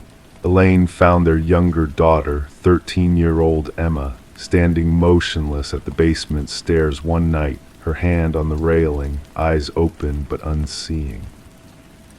"Honey," Elaine whispered, touching her daughter's shoulder. Emma blinked slowly. "Someone's crying," she said before Elaine guided her back to bed. The incident repeated weekly, then nightly. Always Emma would be found on or near the basement stairs, sometimes mumbling about sounds, scratching, tapping, quiet sobs. Child psychologist Dr. Harriet Weiss suggested it might be stress from the move manifesting in parasomnia. Children process change differently, she told Marcus and Elaine during a June consultation. The basement might represent something unresolved in Emma's mind. But the sleepwalking worsened. Twice Elaine found Emma with her ear pressed against the basement door, whispering, "I hear you." The family dynamic strained. Marcus worked longer hours, avoiding the growing tension at home. Lily, 16 and withdrawn, spent more time at friends' houses. Elaine began researching the house's history between grading papers and caring for Emma. At the Clearfield Historical Society, tucked in the back of the local library, Elaine found property records dating back to the home's construction. The Victorian had been built by lumber baron Edmund Crawford for his wife and 3 children. Crawford's wife, Clara, had suffered from what documents delicately called nervous spells. In 1897, she disappeared. The official record stated she had been committed to an asylum in Philadelphia, where she later died. The house changed hands 12 times in the following century, unusually frequent for such a substantial property. In July, during a particularly violent thunderstorm, the power went out across Clearfield. Marcus was working overnight at the hospital. Lily was at a sleepover. Elaine woke at 3:17 a.m. to Emma's screams. She found her daughter clawing at the basement door. Emma, stop!" Elaine pulled her away, noticing with horror that her daughter's fingernails were torn and bleeding. "She needs help," Emma sobbed, still half asleep. "She's been in there so long." The next morning, Elaine called Dr. Weiss while Emma slept, exhausted from the night's events. The psychologist suggested medication might be necessary if the episodes continued to escalate. After hanging up, Elaine stood before the basement door, studying it in the morning light filtering through narrow ground-level windows. She ran her fingers over the white paint, feeling inexplicable uneven textures beneath. Something about the door had always bothered her. Its solidity seemed excessive for a simple storage room, its location odd between the finished and unfinished sections of the basement. On impulse, she retrieved the brass key from the kitchen drawer where they kept miscellaneous items. The lock turned with difficulty, as if rarely used. The door swung open on protesting hinges. Inside was a small room, perhaps 8 by 10 feet, empty except for shelves built into one wall. The air felt stagnant, colder than the rest of the basement. Elaine stepped inside, phone flashlight illuminating peeling wallpaper, once a delicate floral pattern, now yellowed and decaying. She was about to leave when her light caught something on the inside of the door. The white paint had concealed it, but there it was, scores of scratch marks near the bottom of the door, dozens of them, some deep enough to gouge the wood, and higher up, barely visible through layers of paint, something had been carved into the wood. Elaine scraped at the paint with her fingernail, revealing 2 words. I begged. Elaine backed out of the room, slamming the door shut. Her hands trembled as she turned the key. That afternoon, she returned to the Historical Society. The elderly volunteer, Meredith, recognized her from her previous visit. Find what you were looking for about your house, Meredith asked. Not exactly, Elaine replied. I'm interested in Clara Crawford, the wife of the original owner. Meredith's smile faded slightly. Sad story, that one. The record said she was committed to an asylum. That's the official version, Meredith said, lowering her voice though they were alone in the archive room. Local stories say otherwise. According to Meredith, Clara Crawford had indeed suffered episodes, likely what modern medicine would diagnose as bipolar disorder. But Edmund Crawford, concerned about social standing and unwilling to acknowledge his wife's condition publicly, had created a solution within their home. The rumor, Meredith said, pulling out a folder of newspaper clippings, was that he kept her locked in a room in the house during her episodes, told people she was visiting relatives. Elaine felt cold despite the summer heat. After she disappeared, their housekeeper reported hearing noises in the house for weeks. The police investigated but found nothing. Edmund said his wife had been transferred to Philadelphia. Meredith slid a yellowed newspaper across the table. The headline read, CRAWFORD housekeeper makes wild CLAIMS dismissed. The article quoted the housekeeper, Ida Jenkins. I heard scratching from behind the locked door. I told Mr. Crawford someone was in there, but he said it was rats in the walls. Elaine drove home in a daze, pieces fitting together like a macabre puzzle. The scratch marks, Emma's sleepwalking, the words carved in the door. When she arrived home, Detective Michael Sorensen's police cruiser was parked in their driveway. Marcus had come home early. They were waiting in the kitchen, Marcus's face ashen. Mrs. Donovan, Detective Sorensen said, we'd like to ask about some concerns your daughter's teacher has reported. Emma's English teacher had become worried about disturbing themes in her creative writing assignments. Stories about a woman trapped in a small room, begging to be freed. When asked about the inspiration for these stories, Emma had said matter-of-factly, "The woman in our basement tells me about it at night."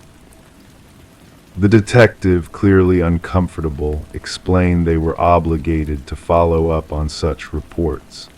"We'd like permission to look around your home," he said, "standard procedure." Marcus, bewildered by the suggestion of impropriety, immediately agreed.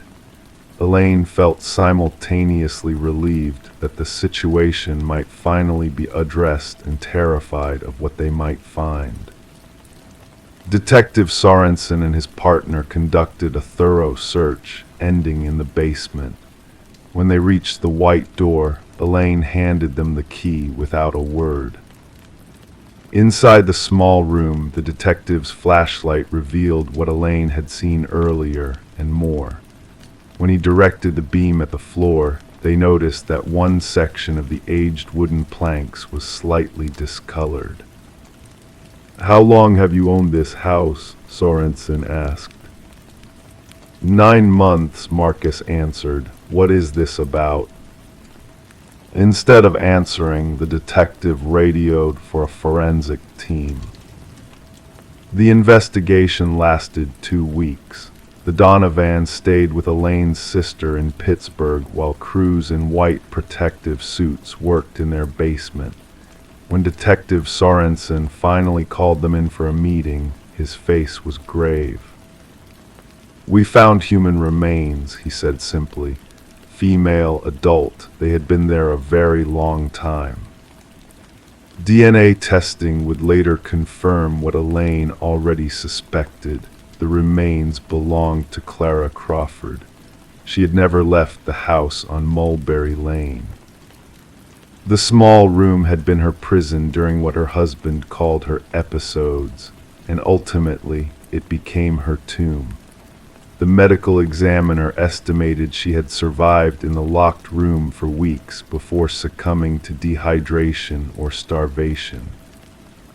In her final days, she had scratched desperately at the door with her fingernails, and when hope faded, she had used something, perhaps a hairpin, to carve those final words into the wood. "I begged." The Donovans never returned to the house. They sold it at a loss, with full disclosure of its grim history. Emma's sleepwalking stopped the night they left the Victorian on Mulberry Lane. The house stands empty now. Occasionally, passing teenagers claim to hear scratching from inside. Most dismiss it as branches against windows or small animals in the walls. But sometimes, late at night when the wind is still, people walking by swear they can hear a woman weeping. And if you listen closely enough, some say, you can make out 2 words repeated over and over. "I begged." Crime 9, the small town of Oak Ridge, Oregon, had always maintained a close-knit community sensibility, even as the lumber industry that once sustained it had faded. Among its 3,200 residents, Eleanor Simmons was known as the sweet-natured librarian who had lived in the same colonial-style house on Maple Street for nearly 4 decades.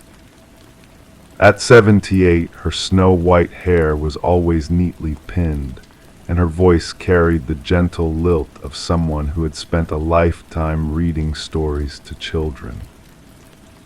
When Eleanor passed away quietly in her sleep in November of 2018, the community mourned. Her only living relative, a granddaughter named Meredith Carter, arrived from Portland to handle the estate. Meredith, a 32-year-old graphic designer with her grandmother's gentle eyes but none of her patience, had visited Oak Ridge only sporadically throughout her adult life. The old house on Maple Street felt both familiar and foreign as she began the melancholy task of sorting through a lifetime of possessions. "I expected to be in and out in a weekend," Meredith later told Detective Sarah Holloway. "Just box everything up for donation and be done with it." But the process moved slowly. Each drawer revealed new layers of her grandmother's life, handwritten recipes, faded photographs, carefully preserved newspaper clippings. Eleanor had been a meticulous organizer, with labeled boxes stacked in neat rows in the attic, the basement, and every closet in between. On the 3rd day, while clearing the attic, Meredith discovered a cedar chest tucked beneath the eaves. Unlike the other containers, this one bore no label. The brass lock snapped open easily when she turned the small key she found taped to its underside. Inside lay several handmade dolls, their cloth bodies yellowed with age, their button eyes staring upward with vacant expressions. Meredith remembered playing with similar dolls during childhood visits but couldn't recall these specific ones. She lifted each one, examining the intricate stitching. Her grandmother had been skilled with a needle when she noticed something unusual about the doll at the bottom of the chest. It was heavier than the others, its body stuffed with something dense. The doll's fabric felt slightly warmer than the surrounding air, which Meredith initially attributed to the insulation of the chest. But as she held it in her hands, a sensation caused her to freeze. Beneath her fingertips, she felt what seemed like a faint, rhythmic thumping. At first, I thought it was my own pulse in my fingertips, Meredith would later explain. But it wasn't in sync with my heartbeat, it was slower, steadier. Disturbed, she placed the doll on the floor and stared at it for several minutes. The rational part of her mind suggested a mechanical component, perhaps an old wind-up toy mechanism her grandmother had repurposed. Yet Alina had never shown interest in such crafts. With trembling hands, Meredith found a pair of scissors in her grandmother's sewing kit and carefully cut along the back seam of the doll. The stitches, she noticed, were newer than those on the doll's face and limbs, perhaps redone at some point. As the seam opened, she discovered something wrapped in what appeared to be gauze bandaging, yellowed with age but preserved inside the fabric shell. The bundle was warm to the touch.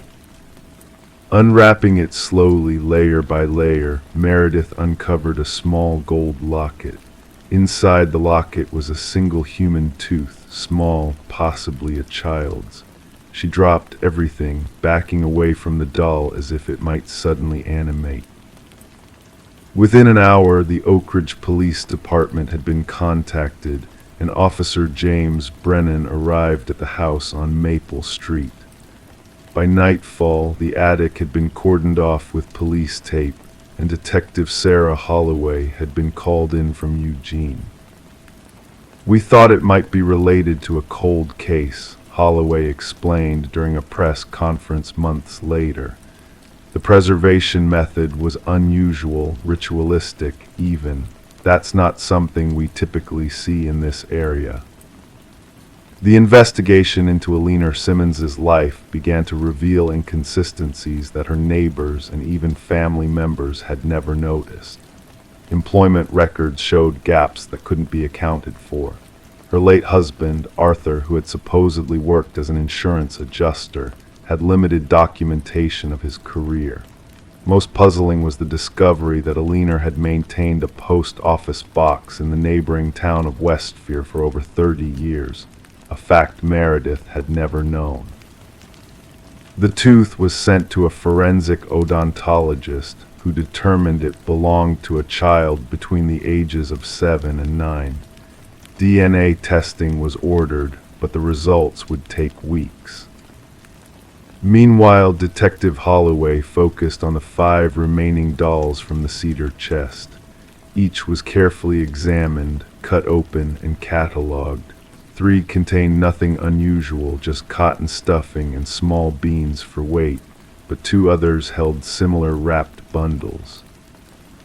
One contained a lock of dark brown hair tied with faded blue ribbon.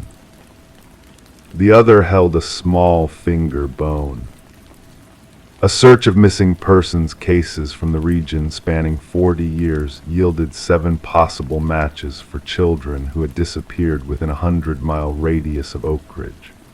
2 cases stood out: 8-year-old Timothy Reynolds, who vanished while walking home from school in 1979, and 7-year-old Jessica Walsh, who disappeared from a playground in Eugene in 1983. Neither case had ever been solved. As news of the investigation spread, neighbors expressed disbelief. Alina Simmons had been a fixture at community events, the woman who organized the summer reading program at the library, who baked cookies for the annual Christmas pageant. Several came forward with stories of her kindness, how she'd helped care for their children, how she'd been the first to offer support during difficult times. That's what made this case so unsettling. said Detective Holloway. Everyone had the same reaction, not a leaner. But evidence doesn't lie, even when it contradicts everything we believe about a person. The investigation took an unexpected turn when police located Marion Faulkner, a woman in her 70s who had worked with a leaner at the library in the early 1980s. Marion revealed that a leaner had suffered multiple miscarriages before adopting her only child, Meredith's mother, Catherine. She was desperate for a child, Marion recalled. There was a darkness in her during those years. She would sometimes talk about children as if they were collectibles, things that could be acquired if you knew the right people, paid the right price. Catherine Simmons Carter had died in a car accident when Meredith was 16, taking any knowledge she might have had about her own origins to the grave. When the DNA results finally came back, they offered no matches to any cases in the national database. The tooth, the hair, and the bone remained unidentified, silent witnesses to events that had transpired decades earlier. The investigation stalled. While the evidence suggested disturbing possibilities, there was nothing concrete to connect Alina Simmons to any known crime. The dolls and their contents were catalogued as evidence. The case file remained open but inactive, and Meredith was eventually allowed to sell the house on Maple Street. She never returned to Oak Ridge. 2 years later, during renovations to the basement of the old Simmons house, the new owners discovered a sealed compartment behind a false wall. Inside were dozens of children's items. Small shoes, faded hair ribbons, toy cars, each carefully labeled with initials and dates spanning from 1975 to 1992. The investigation was reopened, but Alina Simmons had taken her secrets to the grave.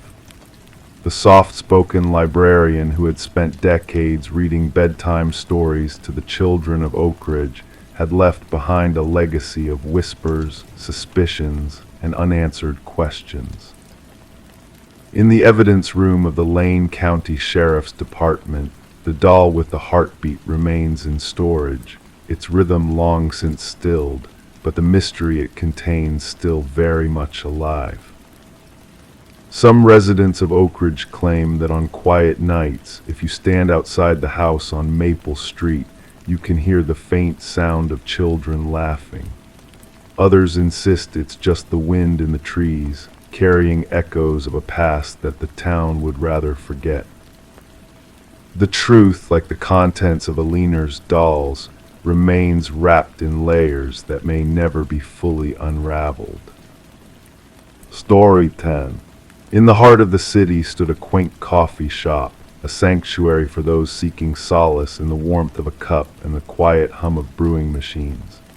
For one man, this place had become his sanctuary, his haven of routine and anonymity. Each day he would slip into the same corner, order his black coffee, and retreat into the comforting embrace of silence. The barista recognized his face, but his name remained a mystery to all who frequented the shop. Then one fateful day, the man failed to appear. Concerned whispers fluttered among the regulars until the authorities were summoned. A wallet, abandoned on his usual seat, became the only trace of his presence. Inside lay a driver's license with a vacant space where a name should have been a haunting absence that echoed the enigma of his sudden disappearance.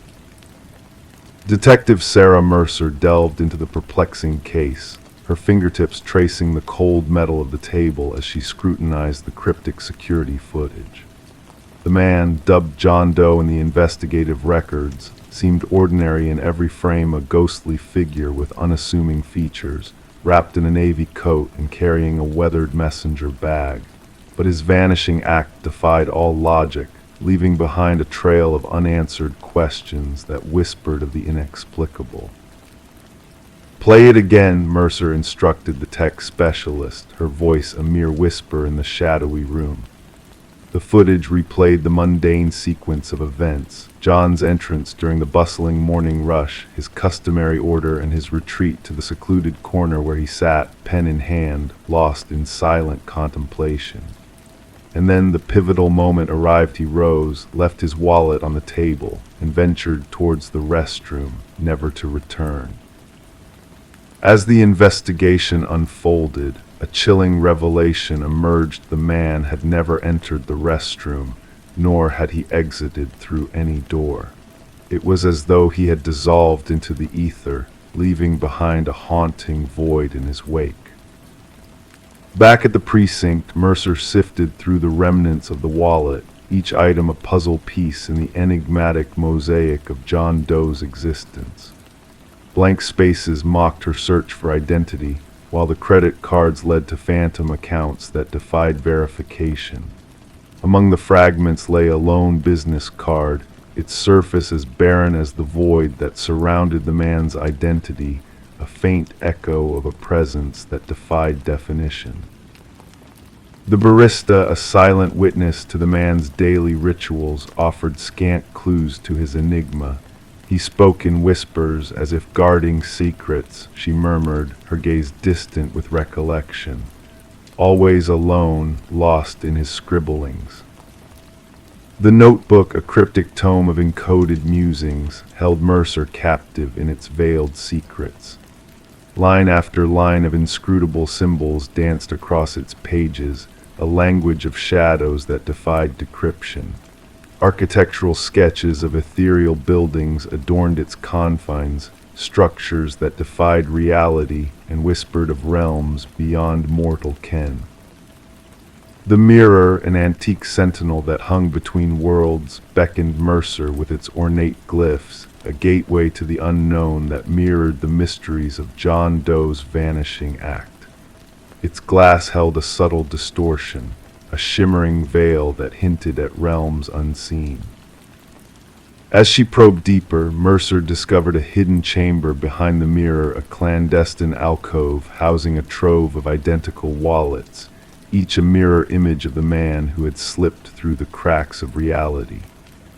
A journal, its pages a chronicle of temporal aberrations and identity transference, bore witness to a mind adrift in the currents of parallel worlds. The experiment must end. They're getting closer. The window is closing, the final entry whispered, a plea from a soul on the precipice of oblivion.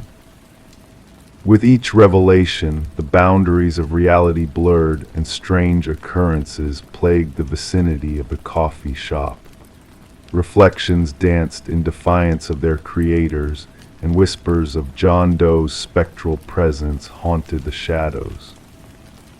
A chance encounter with an elderly physicist unraveled the tapestry of mystery, revealing a tale of quantum mirrors and parallel realities that cast a pall of disbelief over Mercer's understanding. Daniel Weston, the man who never was, had traversed the threshold between worlds, his existence a fragile thread in the tapestry of creation. As the investigation spiraled towards its climax, Mercer glimpsed the impossible in the shattered remains of the mirror, a fractured reality where two versions of the same man coexisted, a testament to the fragility of existence. And with a final note etched in the fading light of a vanishing dream, John Doe Daniel Weston bid farewell to a world that could not contain him, a specter of mystery lost to the winds of time. The case of the man who slipped through the cracks of reality remains a haunting enigma, a tale whispered in hushed tones among those who remember the coffee shop and its spectral patron. Daniel Weston's legacy lingers in the shadows, a phantom of the past that defies explanation. And Detective Mercer, her gaze haunted by the echoes of a world unseen, lingers on the threshold of understanding, her pen poised to inscribe the mysteries that elude mortal comprehension. Story 11. The tale of the new homeowners and the mysterious intercom system was more than just a quirk in the night. It began with Daniel and Meredith Parker, who found themselves in possession of a Victorian manor that seemed to hold secrets within its walls. The crackling intercom system, a relic of the past, sparked their curiosity. Late at night, when the world was quiet, the static would come alive, whispering secrets long forgotten. One fateful evening, as the husband pressed the button out of sheer curiosity, a haunting whisper crackled through the speaker, chilling him to the core. "Why did you come back?" the voice murmured, sending shivers down his spine. His wife, who stood behind him, denied ever uttering those words, her eyes wide with disbelief. The old manor, nestled among ancient oak trees, exuded an air of mystery, its exterior weathered by time while its interior boasted modern renovations. The Parkers had been drawn to the property by its historical charm, unaware of the darkness that lurked within. Detective Sarah Reeves arrived at the scene, her unmarked vehicle crunching gravel as she approached the grand estate. The call had hinted at a possible break-in, but there was an unspoken tension in the air that hinted at something far more sinister. Daniel, with a ghostly pallor, recounted the strange occurrences with the intercom, leading the detective through the dimly lit foyer. In the living room, Meredith clutched a steaming mug, her hands trembling as she revealed a startling discovery. Hidden behind a wall during a renovation project, they had uncovered a leather-bound journal belonging to a woman named Alina, the previous owner of the manor. Her elegant yet frantic handwriting detailed suspicions of her husband Vincent's malevolent intentions.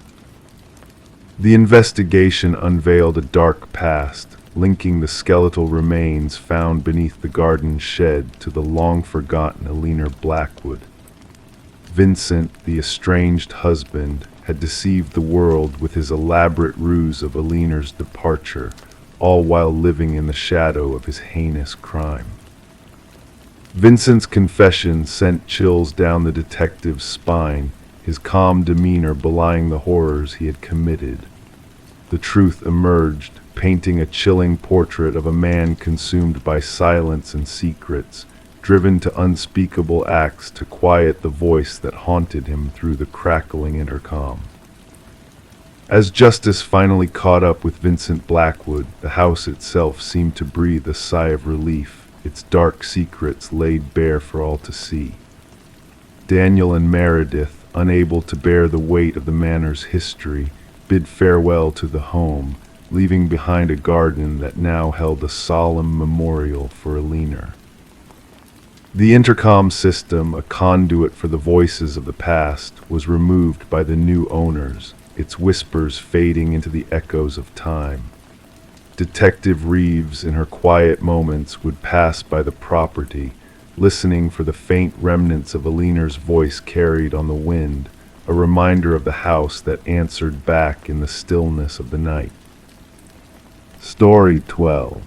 The real estate listing made no mention of a basement. The blueprints offered no clue to its existence.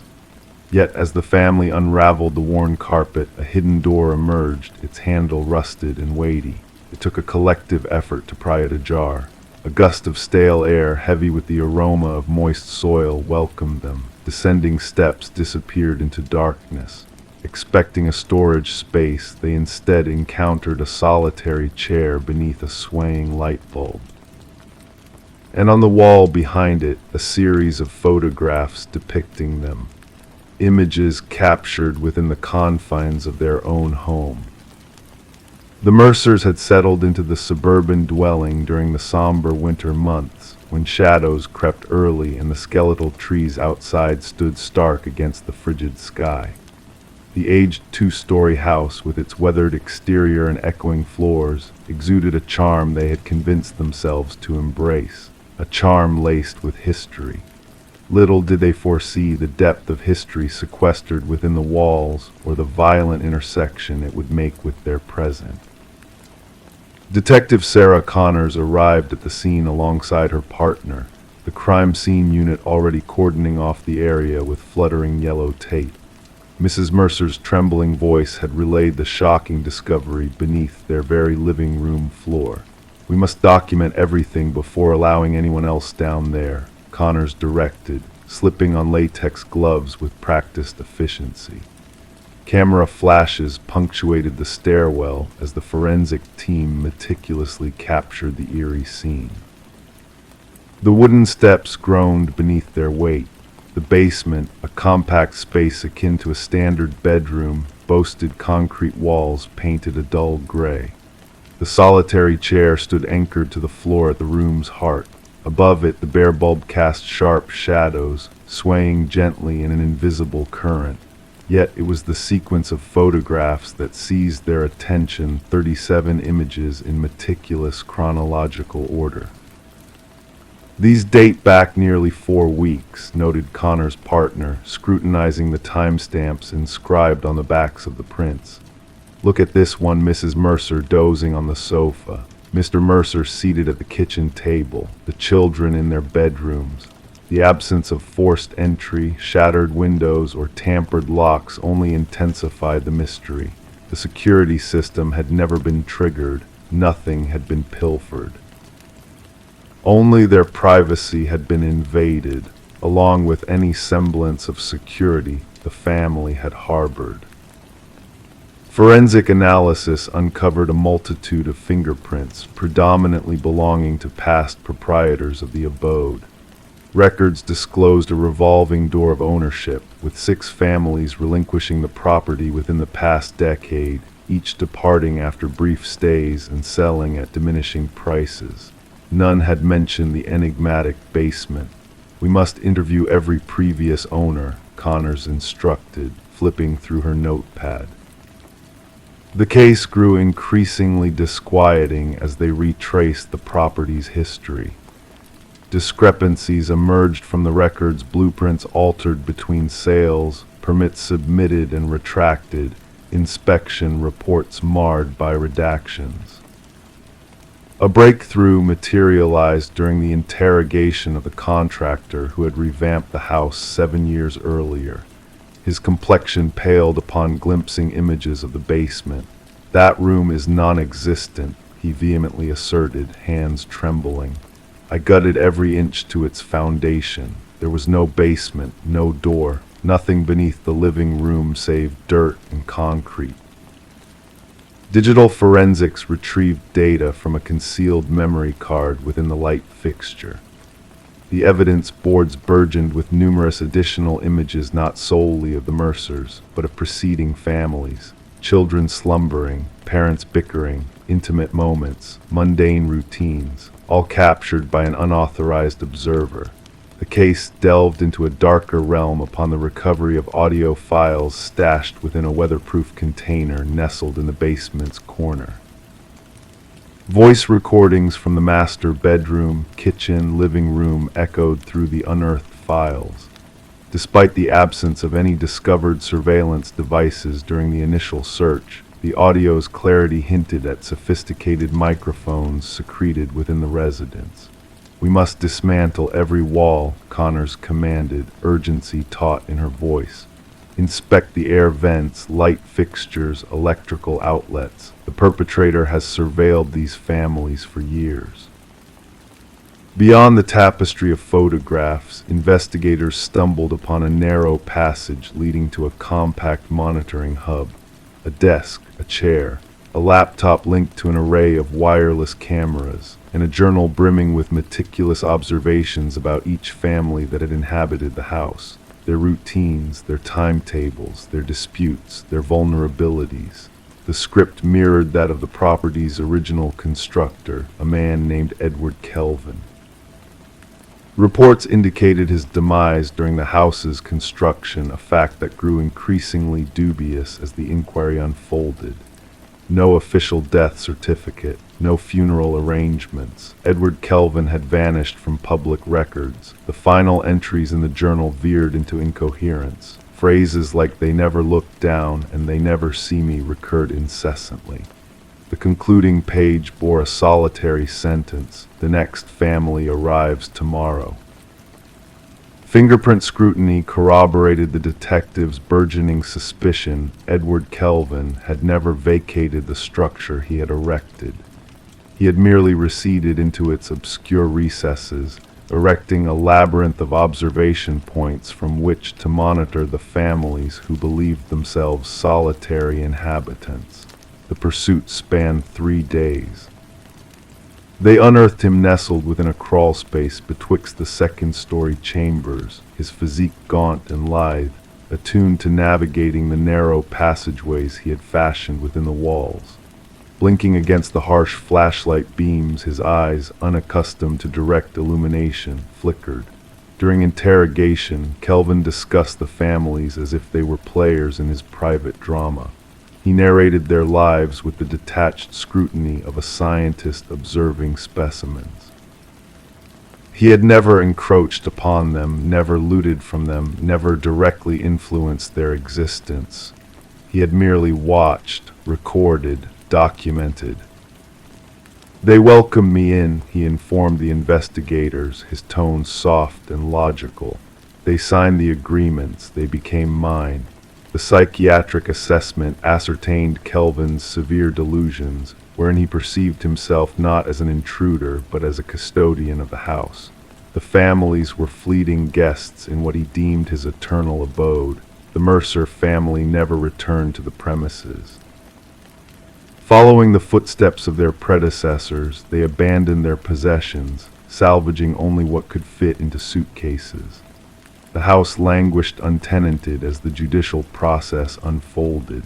The trial unveiled the magnitude of Kelvin's surveillance grid, a network of concealed chambers accessible solely through crawl spaces, observation outposts integrated within the edifice itself, meticulously devised prior to the inaugural brick. Upon the jury's pronouncement, Kelvin remained impassive. He had already withdrawn into the recesses of his consciousness, where he could still navigate unseen through the corridors of the house that endured solely in memory. The property met its demise, its foundations excavated and filled. Yet, for the families who had dwelled within, the violation persisted. They were haunted not by what had been taken from them, but by what they had remained oblivious to, watching, listening, chronicling their most intimate moments from within the walls they had entrusted to safeguard them. At times, in hushed instants, they found themselves glancing upward at air vents, light fixtures, the junctures where walls met ceilings, pondering whether they were truly solitary now, pondering if they had ever been. Story 13. The ancient box lay hidden beneath layers of clutter in the attic, a silent witness to the passage of time within the old house. Within its weathered confines rested a collection of faded Polaroids, capturing moments of joy and togetherness from bygone days. They whispered tales of birthdays celebrated, of family gathered in love and laughter.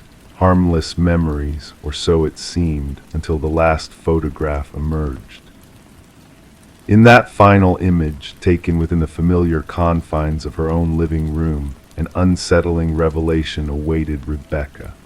The family depicted on the sofa, framed by the same curtains she had chosen, bore no resemblance to her own.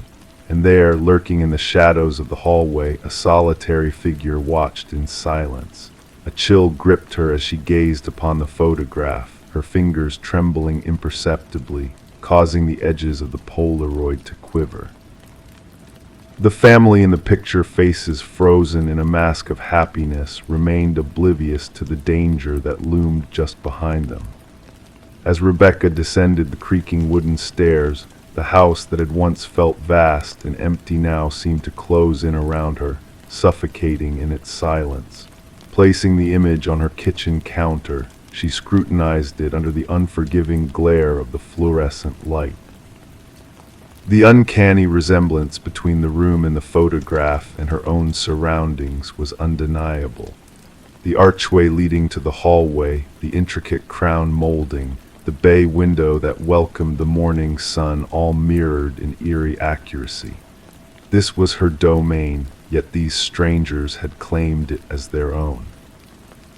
Detective Morgan arrived, clad in a worn leather jacket that bore witness to countless investigations. His penetrating gaze swept over the photograph, absorbing every detail with meticulous precision. Running a gloved finger along the edge of the image, he turned it over, revealing a blank expanse. "What do you know of the previous occupants, the Nelsons?" His voice was a low rumble, betraying nothing of his thoughts. Rebecca confessed very little. The sale was handled through a realtor, and they had already relocated out of state. Nodding thoughtfully, Morgan requested, "May I borrow this? Our team may be able to shed light on the family in this photo." Thus commenced the quiet unraveling of a mystery shrouded in time. Delving into the house's history, Rebecca discovered that the Nelsons had acquired the property from the Crawfords, who in turn had inherited it from the Mornos. Detective Morgan meticulously traced the lineage of former residents, sifting through property records and interviewing past neighbors to construct a timeline of occupancy. A breakthrough emerged unexpectedly. A retired mail carrier identified the family in the photograph as the Sutherlands. They resided there briefly before vanishing without a trace, he affirmed. Mail left unclaimed, suspicions dismissed as a mere relocation gone unannounced. The Sutherlands' disappearance unfurled a pattern. Preceding them, another family had occupied the house for precisely 1 year before evaporating into thin air, and before them yet another. 5 families, 5 years each departure cloaked in enigma, each residence ending abruptly after a year. Rebecca, a mere 4 months into her occupancy, found herself entangled in a web of vanishing families. Further exploration unearthed historical records detailing the architect who conceived the house, alongside the enigmatic figure of Samuel Whitfield, a shadow from the past, elusive yet unmistakable. Police archives yielded a single photograph of Whitfield, a man haunted by hollow eyes and a countenance that seemed to pierce through time. When digitally aged and matched to the figure in the Polaroid, the connection was irrefutable. But Samuel Whitfield's demise, purportedly in a construction mishap following the house's completion, remained shrouded in uncertainty. The basement beckoned, its secrets buried beneath layers of concrete. Ground-penetrating radar unveiled anomalies lurking beneath the surface, hidden whispers of the past waiting to be unearthed. As jackhammers pierced the veil of silence, a pungent odor wafted through the air, heralding the discovery lying in wait. Beneath the earth, beneath the weight of time and secrecy, they lay. The missing families preserved in eerie repose, their final moments frozen in perpetuity.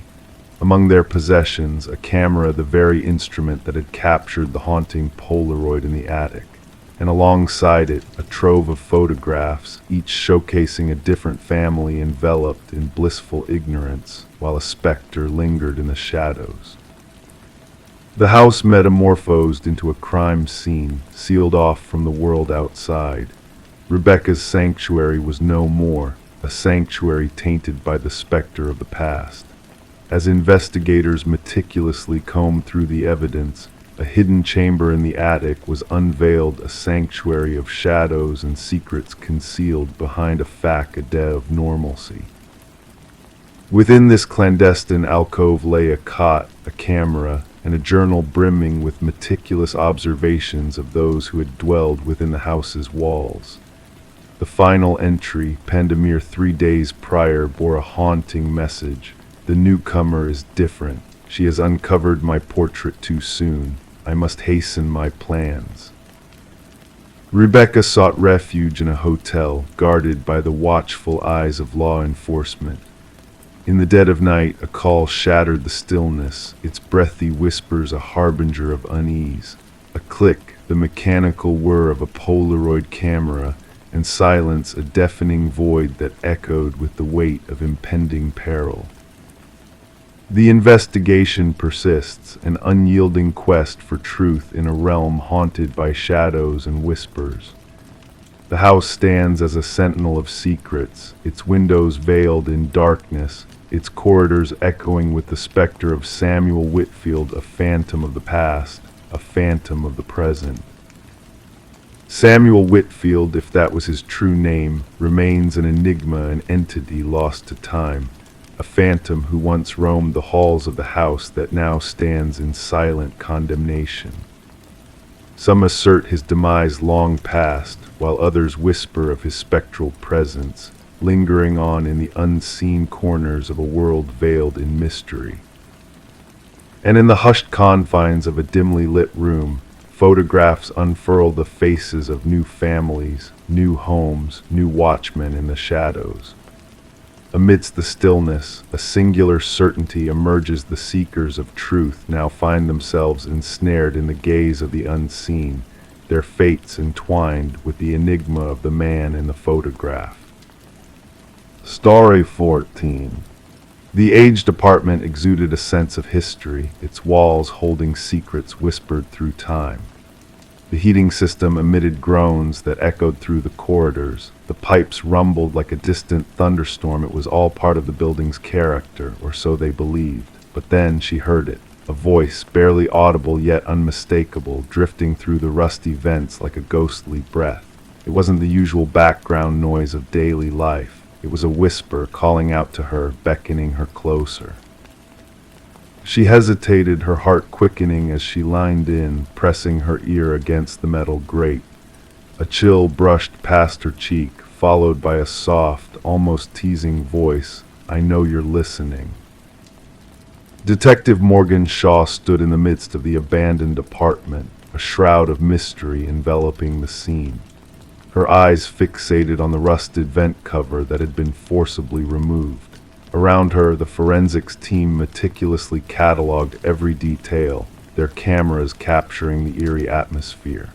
The missing woman, Alina Reeves, had vanished without a trace until a peculiar scent caught the attention of the building manager. What they uncovered within the ventilation system was beyond rational explanation. Reports of voices heard through the vents, Officer Patel recited from his notes. The management brushed off her concerns, attributing it to the building's aging infrastructure. Shaw knelt by the vent, observing the deep scratches around its edges.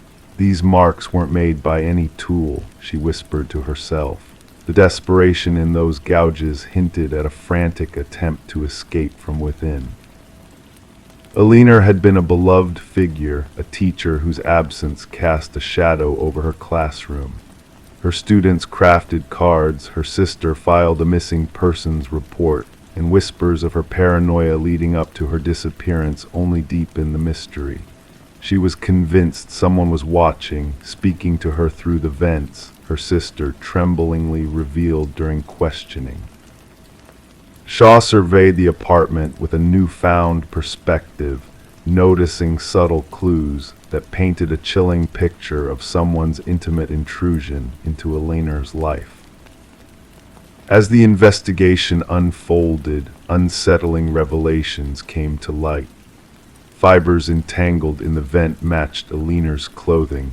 An unidentified fingerprint lingered on the vent cover's interior, and haunting audio recordings on her phone unveiled a sinister presence lurking within the building's walls. Background research on the apartment's history unearthed a disturbing pattern. Previous tenants had fled, citing strange noises and hallucinations of voices emanating from the structure itself. And then there was Harold Weber, the enigmatic building superintendent whose calm facade cracked under Shaw's scrutiny, hinting at a deeper connection to the apartment's unsettling past. A breakthrough came when a concealed access panel in Alina's bathroom revealed a hidden passageway running through the walls, a clandestine route for someone to traverse the building's inner workings unnoticed.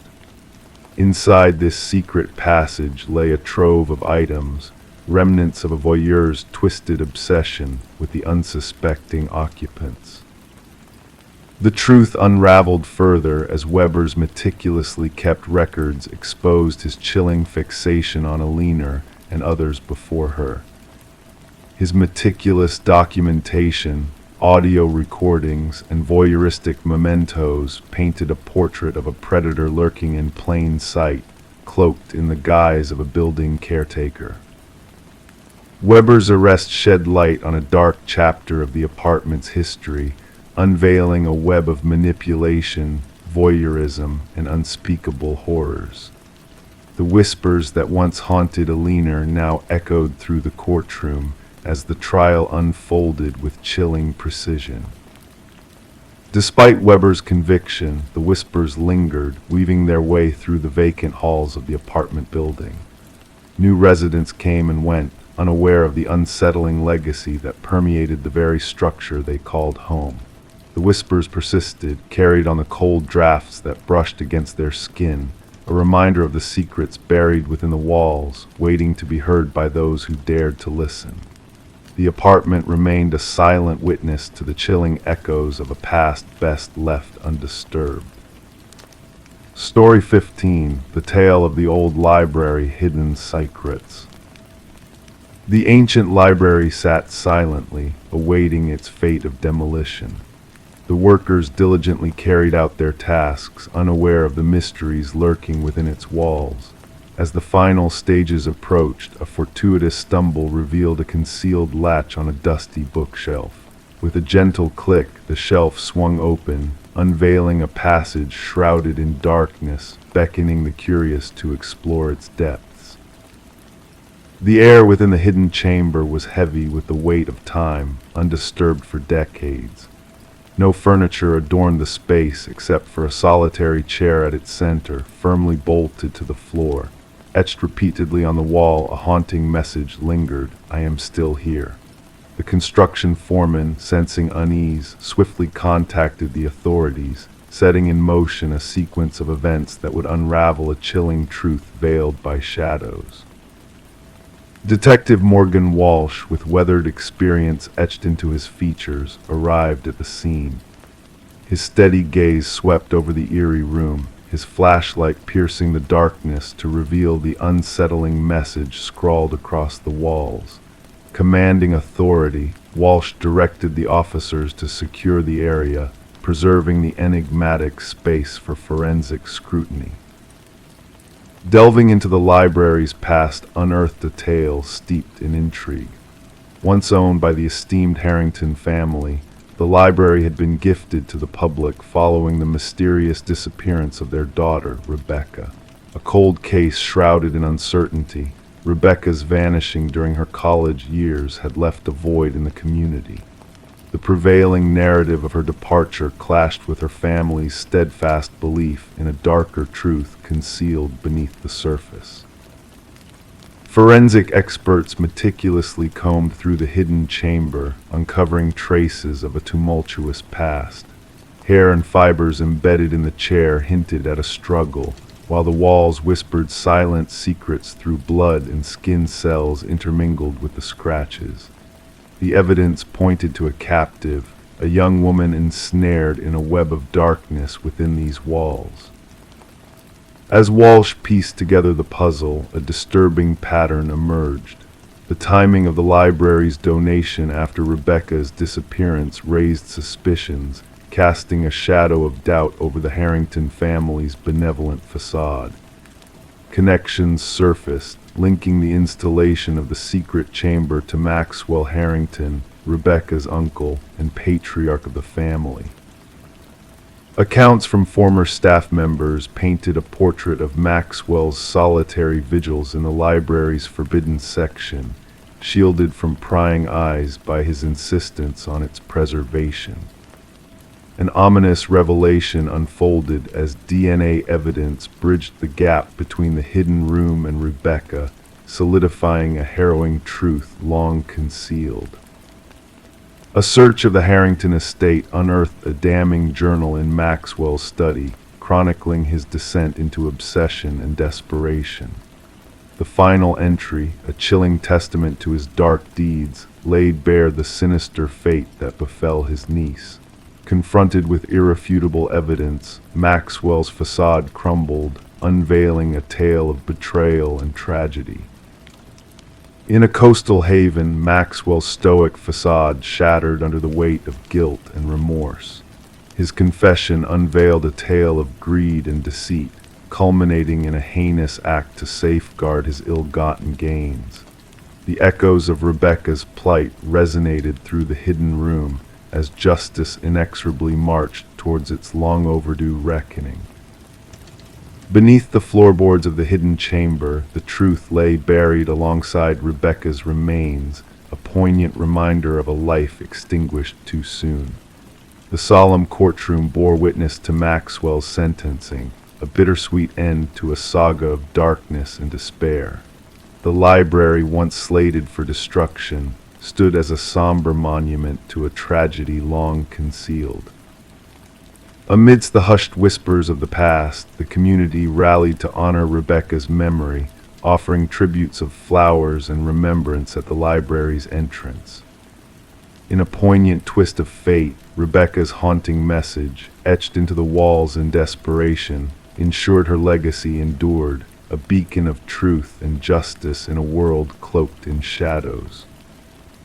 And as the old library stood in silent reverence, the echoes of a forgotten soul whispered through its halls, a poignant reminder that some secrets are destined to be unveiled, even in the darkest of nights.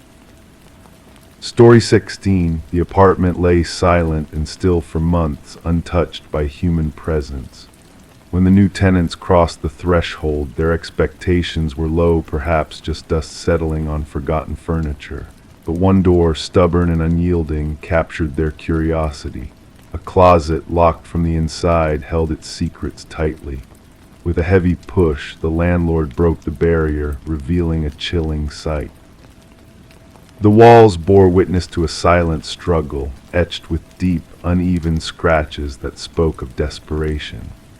In the dim corner, an ancient flip phone lay dormant, its screen illuminated by a single unread message. Detective Morgan Shaw, seasoned in the ways of darkness, felt a shiver race down her spine at the sight. It wasn't the gore or violence that unsettled her, but the silent plea of those marks a tale of confinement and fear. Forensics now, she instructed her partner, Officer Reed, who dutifully captured the haunting evidence. And fetch me the records of the previous tenants. The message on the phone whispered hauntingly, "I know what you did." The landlord, a man perpetually on edge, shared little about the former tenant, a young woman who vanished without a trace, leaving behind unpaid rent. Quiet she was, no trouble, he muttered, avoiding the closet's dark entrance. Forensic analysis unraveled a grim tale hidden within the scratches. Blood samples embedded in the wood spoke of struggle. Most matched a single source presumed to be Emma Caldwell, a missing woman of 28, reported absent from her job. But two DNA profiles emerged, one unclaimed and the other belonging to a man supposedly deceased for years. Shaw's brow furrowed at the revelation. Derek Mercer, presumed dead in a tragic accident, now left his mark within the closet's confines. Emma's apartment whispered of an interrupted existence, a life paused. Unanswered mail, a solitary mug in the sink, a bed meticulously made. Her phone records unveiled a mystery. Regular calls to her sister abruptly ceased, replaced by a flurry of unknown callers. A boyfriend intense and elusive, Reed reported, shedding light on Emma's cryptic mentions. Surveillance footage painted a chilling picture, a mysterious figure trailing Emma into her sanctuary, concealed beneath a cap's shadow. The pieces aligned when fingerprints tied Mercer to the closet's secrets. He faked his demise, Shaw concluded, her mind racing with questions of motive and connection. The unknown DNA strand led to another missing soul, Lynette Porter, vanished 3 years prior. A glimpse of hope emerged from the shadows as Shaw traced a web connecting Emma, Lynette, and Mercer. Mercer's mother's car, spotted near Emma's abode, hinted at his presence. The investigation's trail wound to a secluded estate owned by Mercer's kin, where they unearthed Lynette alive yet broken, a prisoner in a sinister echo of Emma's ordeal. "He forced me to witness," Lynette murmured, her gaze vacant, "to learn the fate of those who try to flee." Evidence piled up, painting Mercer as a puppeteer of pain, journals of control, snapshots of his victims, and damning footage of Emma's torment. The manhunt expanded, a chilling profile emerging of a man who savored the slow decay of hope in confined spaces. Mercer's capture at a bus terminal marked a pivotal moment, his bag concealing tools of torment and a chilling reminder of Emma's vanishing. During interrogation, Mercer's demeanor remained eerily serene, his words a twisted dance of manipulation. "She sent that message herself," he claimed, dismissing Emma's final plea for help. The trial peeled back the layers of Mercer's deception, exposing a web of deceit spun over years. Emma's fate remained a mystery, her essence trapped within the walls that bore her final struggle. The phone's message, her last cry for justice, a silent witness to her unheeded plea. The jury's swift verdict sealed Mercer's fate, his smile a cryptic response to a world that failed to comprehend him. As Lynette faced her captor in court, her words rang clear. "He thrived in darkness, but I stand in the light." The case reshaped investigative tactics, honing in on relationship dynamics and property ties. Detective Shaw, keeper of secrets, preserved the closet door as a grim reminder that survival isn't always measured in blood, but in the silent screams etched into the wood. Story 17. Once upon a time, a mysterious package arrived in the mail of a homeowner. Wrapped in a plain envelope with no return address, it held a single brass key, weathered by time. Though unfamiliar to her, there was a strange sense of recognition about it. She tried the key in every lock she owned, but none would turn. It did not belong to her. Setting it down on the coffee table, an old grandfather clock in the hallway chimed a hollow note, despite being silent for years. Sarah Miller, the homeowner, reported this odd incident to the authorities, setting in motion a chain of events that would unravel into a chilling criminal investigation like no other in the quiet suburban neighborhood. The responding officer initially brushed off her concerns, suggesting the key might have been a simple mistake, but Sarah's intuition whispered darker truths, urging her to push for further investigation. Reluctantly, the officer took the key as evidence, placing it in a small bag that would later become a focal point in a sprawling inquiry. Detective Robert Harmon, a seasoned investigator from the Special Victims Unit, received the case file during the morning briefing. The brass key sat on his desk, unassuming yet unsettling in its silent presence. Background checks on Sarah revealed no hint of criminal history, just a retired high school English teacher, widowed, with grown children living afar. Financial records, phone logs, and social media offered no clues to her innocence being marred. The forensic team found only Sarah's fingerprints on the key, and the generic postmark on the envelope led to a dead end.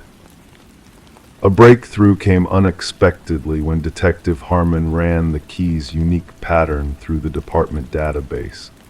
A cold case from years past matched the key linked to a storage unit where disturbing evidence of violence against women had been found. The original investigation had hit a dead end, lacking the evidence to unmask the perpetrator. As Harmon delved deeper into the case, he uncovered a chilling connection to a former neighbor of Sarah's, Harold Jenkins. A substitute teacher with a shadowed past, Jenkins had left the area years ago, leaving behind a trail of unanswered questions. The search for Jenkins intensified as a macabre puzzle began to take shape. The horror escalated when investigators discovered a hidden room beneath a cabin registered to Jenkins' deceased mother. Rows of brass keys, each engraved with a name and date, hinted at a trail of unspeakable crimes. Human remains unearthed behind the cabin painted a grim picture of lives lost and forgotten. Sarah, now living under constant protection, found herself at the center of a nationwide manhunt for Jenkins, dubbed the Keymaster by the media. The hunt led to a remote wilderness where Jenkins made his last stand, ending his own life rather than facing justice. In the aftermath, a journal left behind by Jenkins revealed his twisted obsession with Sarah and his heinous acts. The investigation uncovered 32 victims, their stories finally brought to light after years of mystery and pain. Sarah, forever changed by the ordeal, never returned home, haunted by the darkness that had lurked so close to her.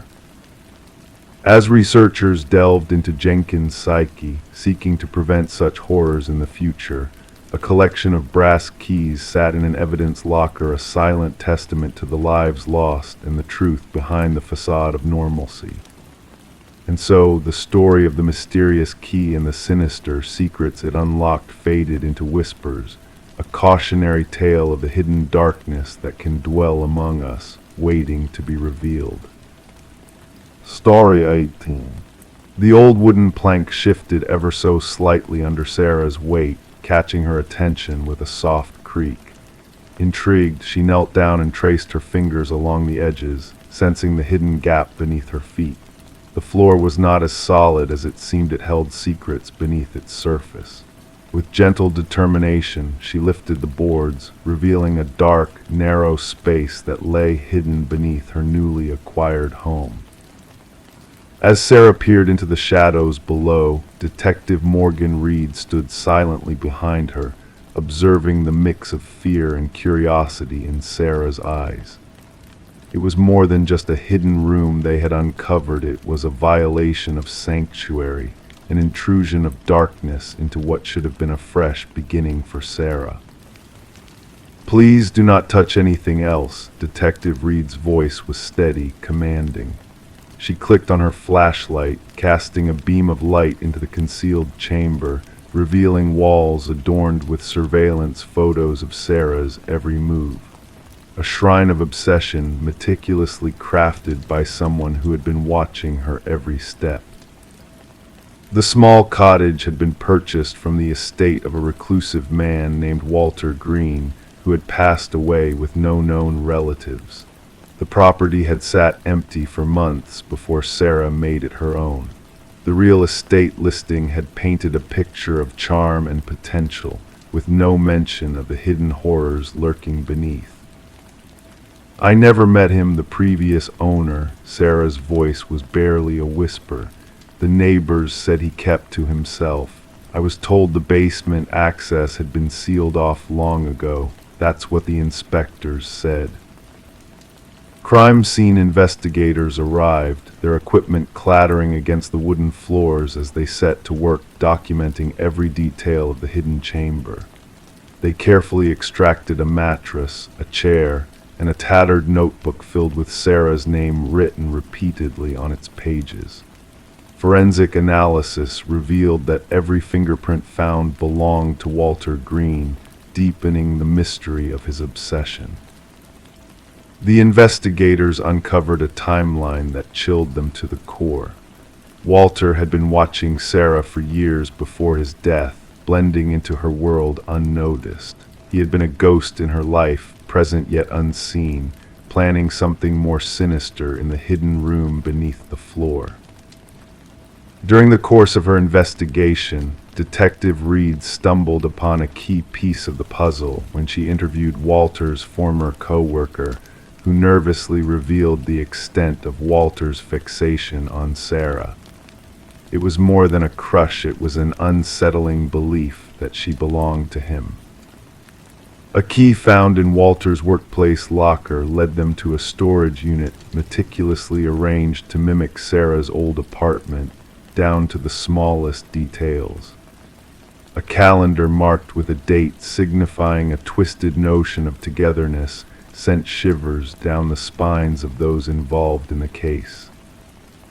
Walter's troubled past with erotomania, a delusion of unrequited love, painted a grim picture of his descent into obsession. His fixation on Sarah had been a time bomb waiting to explode, triggered by a chance encounter that had set his twisted plans in motion. As Sarah made the difficult decision to sell the house and start anew, she couldn't shake the chilling thought of what might have been if she hadn't discovered the hidden chamber. The close call with a man consumed by delusion haunted her, leaving her with a newfound sense of vulnerability. The case was closed after Walter's death, but the echoes of his obsession lingered in the minds of those involved. Sarah moved away, seeking solace in anonymity, while Detective Reed kept a watchful eye from afar, a silent guardian against the shadows of the past.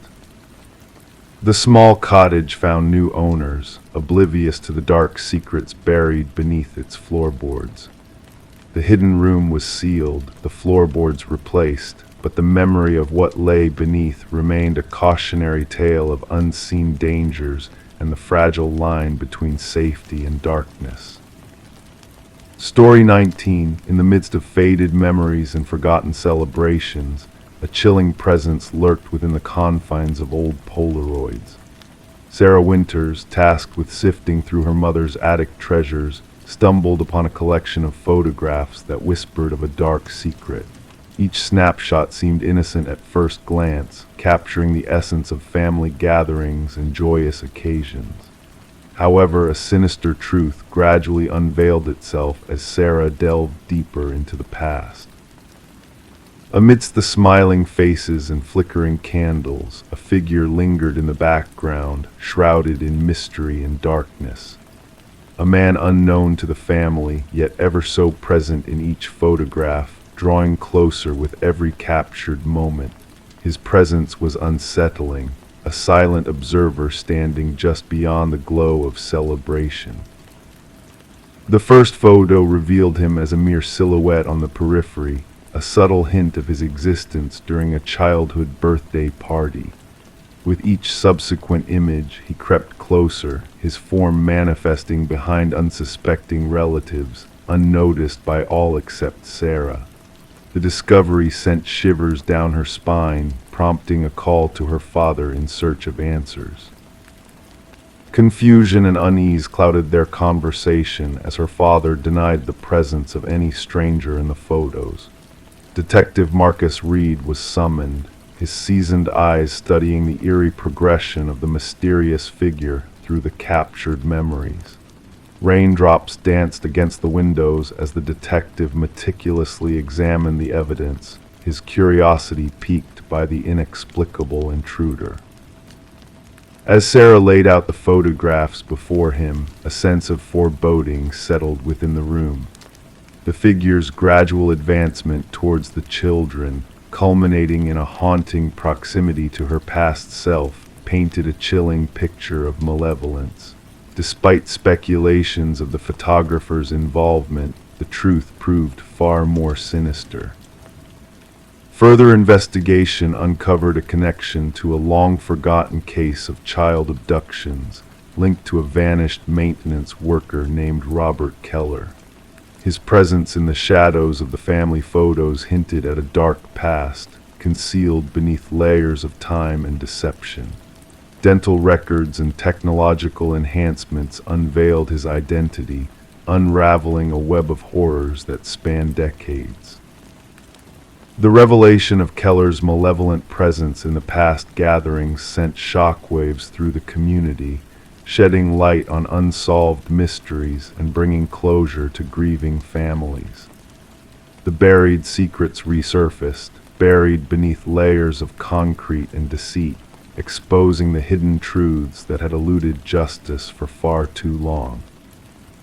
Sarah sat in solitude, grappling with the weight of uncovered horrors, her world forever changed by the shadows of the past. The figure in the photographs, once a ghostly presence in frozen moments of time, now stood exposed to the harsh light of accountability. The box of memories held not just photographs, but a chilling reminder that some threats remain unseen, lurking within the confines of captured moments, waiting to be unveiled in the passage of time. Story 20. As she crossed the threshold, dust danced in the still air of the abandoned house, swirling like lost memories. The once grand Victorian stood frozen in time, its peeling walls whispering tales of forgotten days, its furniture cloaked in ghostly sheets. Every room she entered felt familiar yet strange, a maze of echoes and shadows leading nowhere but back to the parlor. Each door she opened, each handle she turned, only guided her back to where she began. A peculiar enchantment held her captive in this timeless realm, the only escape route vanishing behind her as she turned to flee. The body of Morgan Pierce, discovered in that desolate Victorian, turned the once curious house into a scene of mystery and tragedy. Detective Sarah Lynn stood at the threshold, a silent witness to the spectral dance of forensic technicians moving through the dim interior. The house, whispered about in hushed tones by locals for its uncanny reputation, now harbored secrets darker than any whispered legend. The medical examiner's soft voice broke the eerie silence, revealing that Morgan had met her end 3 days prior, a victim of asphyxiation. Seated in the parlor, her peaceful visage seemed to await a long-lost guest, hands folded with tranquil grace. No signs of struggle marred the scene, no hint of a battle fought in the stillness that clung to the air like a shroud. Questions lingered in the shadows, waiting to be unveiled. Who had stumbled upon the silent figure in the parlor?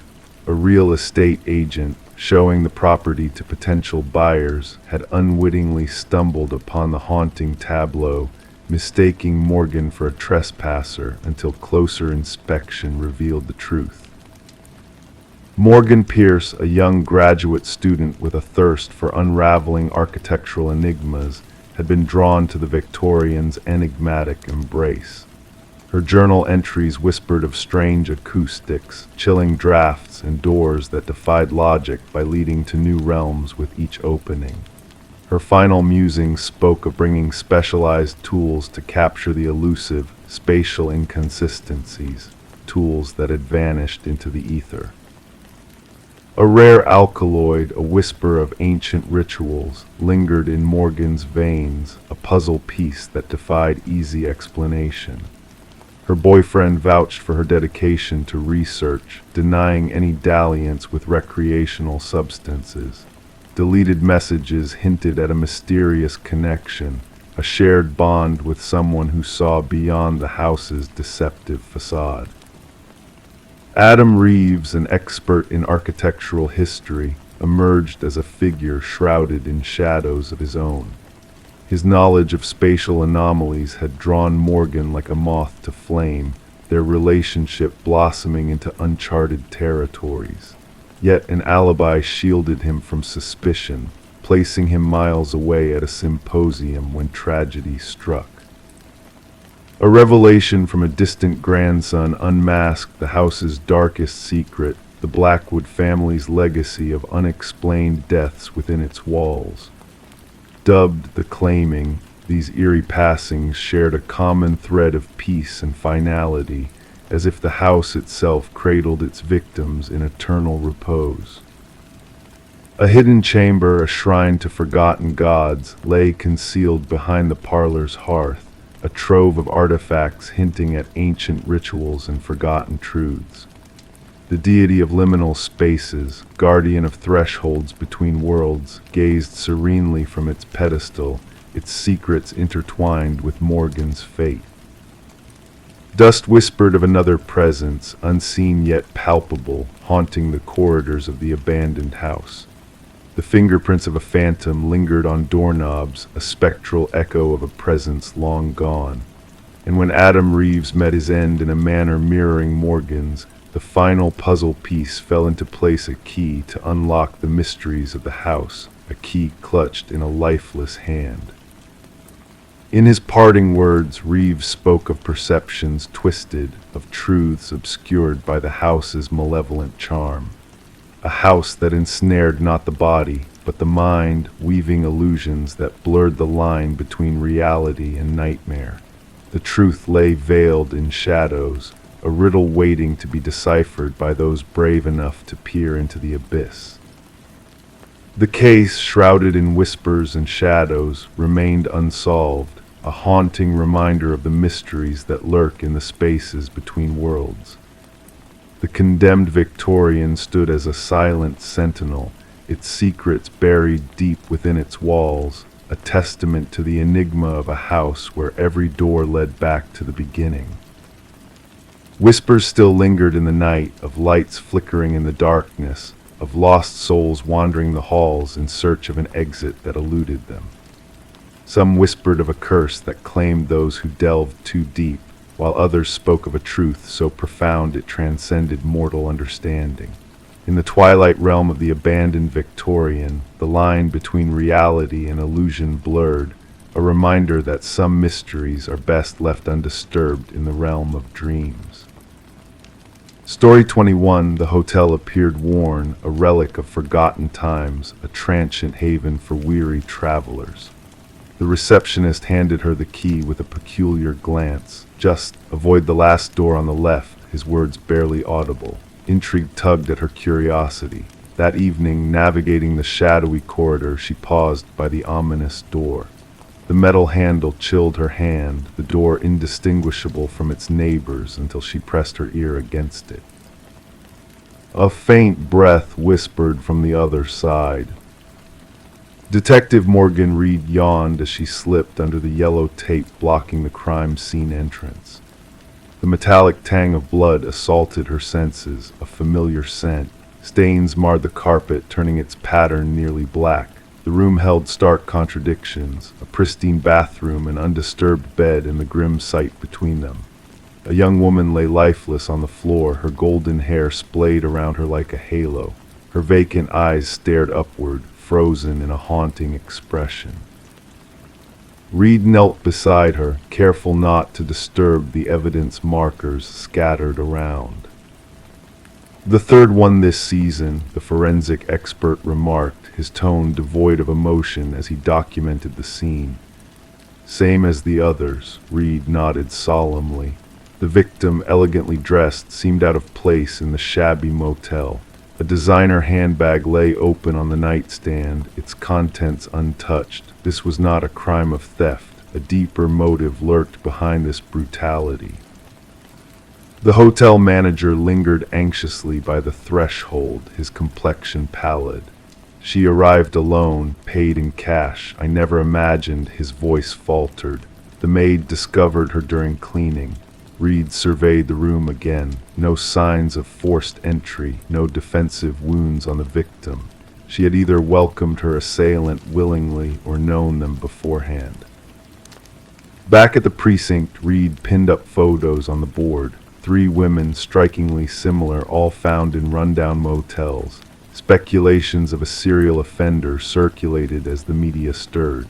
"Autopsy results are in," Detective Hayes announced, dropping a file on Reed's desk. "Manual strangulation, no DNA under the victim's nails, no signs of sexual assault." Reed furrowed her brow. This was personal, not a random act. Days blurred into nights as the investigation deepened. Surveillance footage yielded no leads. The victim, identified as Elaine Werner, a meticulous financial analyst, had no known enemies. Her friends portrayed her as cautious, meticulous, a woman unlikely to choose such lodging willingly. A breakthrough occurred during Reed's interview with Werner's sister.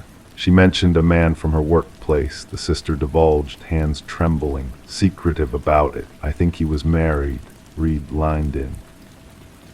"Did she mention a name?" "Just C," the sister replied. The focus shifted to Werner's office. Colleagues described her as reserved, dedicated. None were aware of any relationship. Yet in Werner's desk, Reed discovered a business card tucked away. Charles Emerson, Senior Vice President. Emerson appeared composed during questioning, concerned, cooperative, keeping a distance. His alibi seemed airtight, dining with his wife and friends, but a flicker in his eyes unsettled Reed. "Did you know Elaine Werner beyond work?" she inquired casually.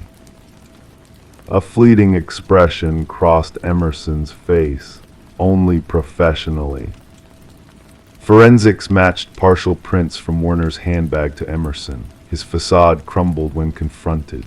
We were involved, he confessed, but it ended. She threatened to expose me.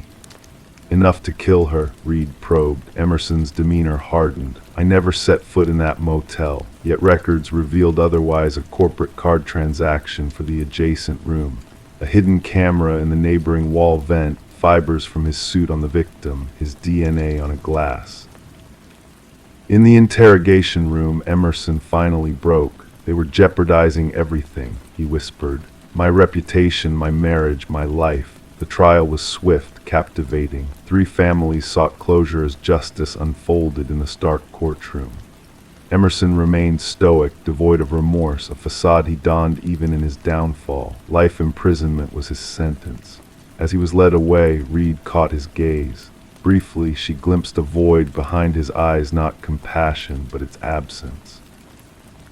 A chilling emptiness where empathy should reside. Dubbed the door on the left case, psychologists analyzed Emerson's psyche. True crime enthusiasts pored over details. But for Reed, the case lingered unresolved. Sometimes, wandering hotel corridors, she found herself counting doors, pondering the secrets they harbored. In the evidence vault, 3 identical keys lay tagged and archived, a somber reminder that certain doors, once opened, can never be shut. Story 22.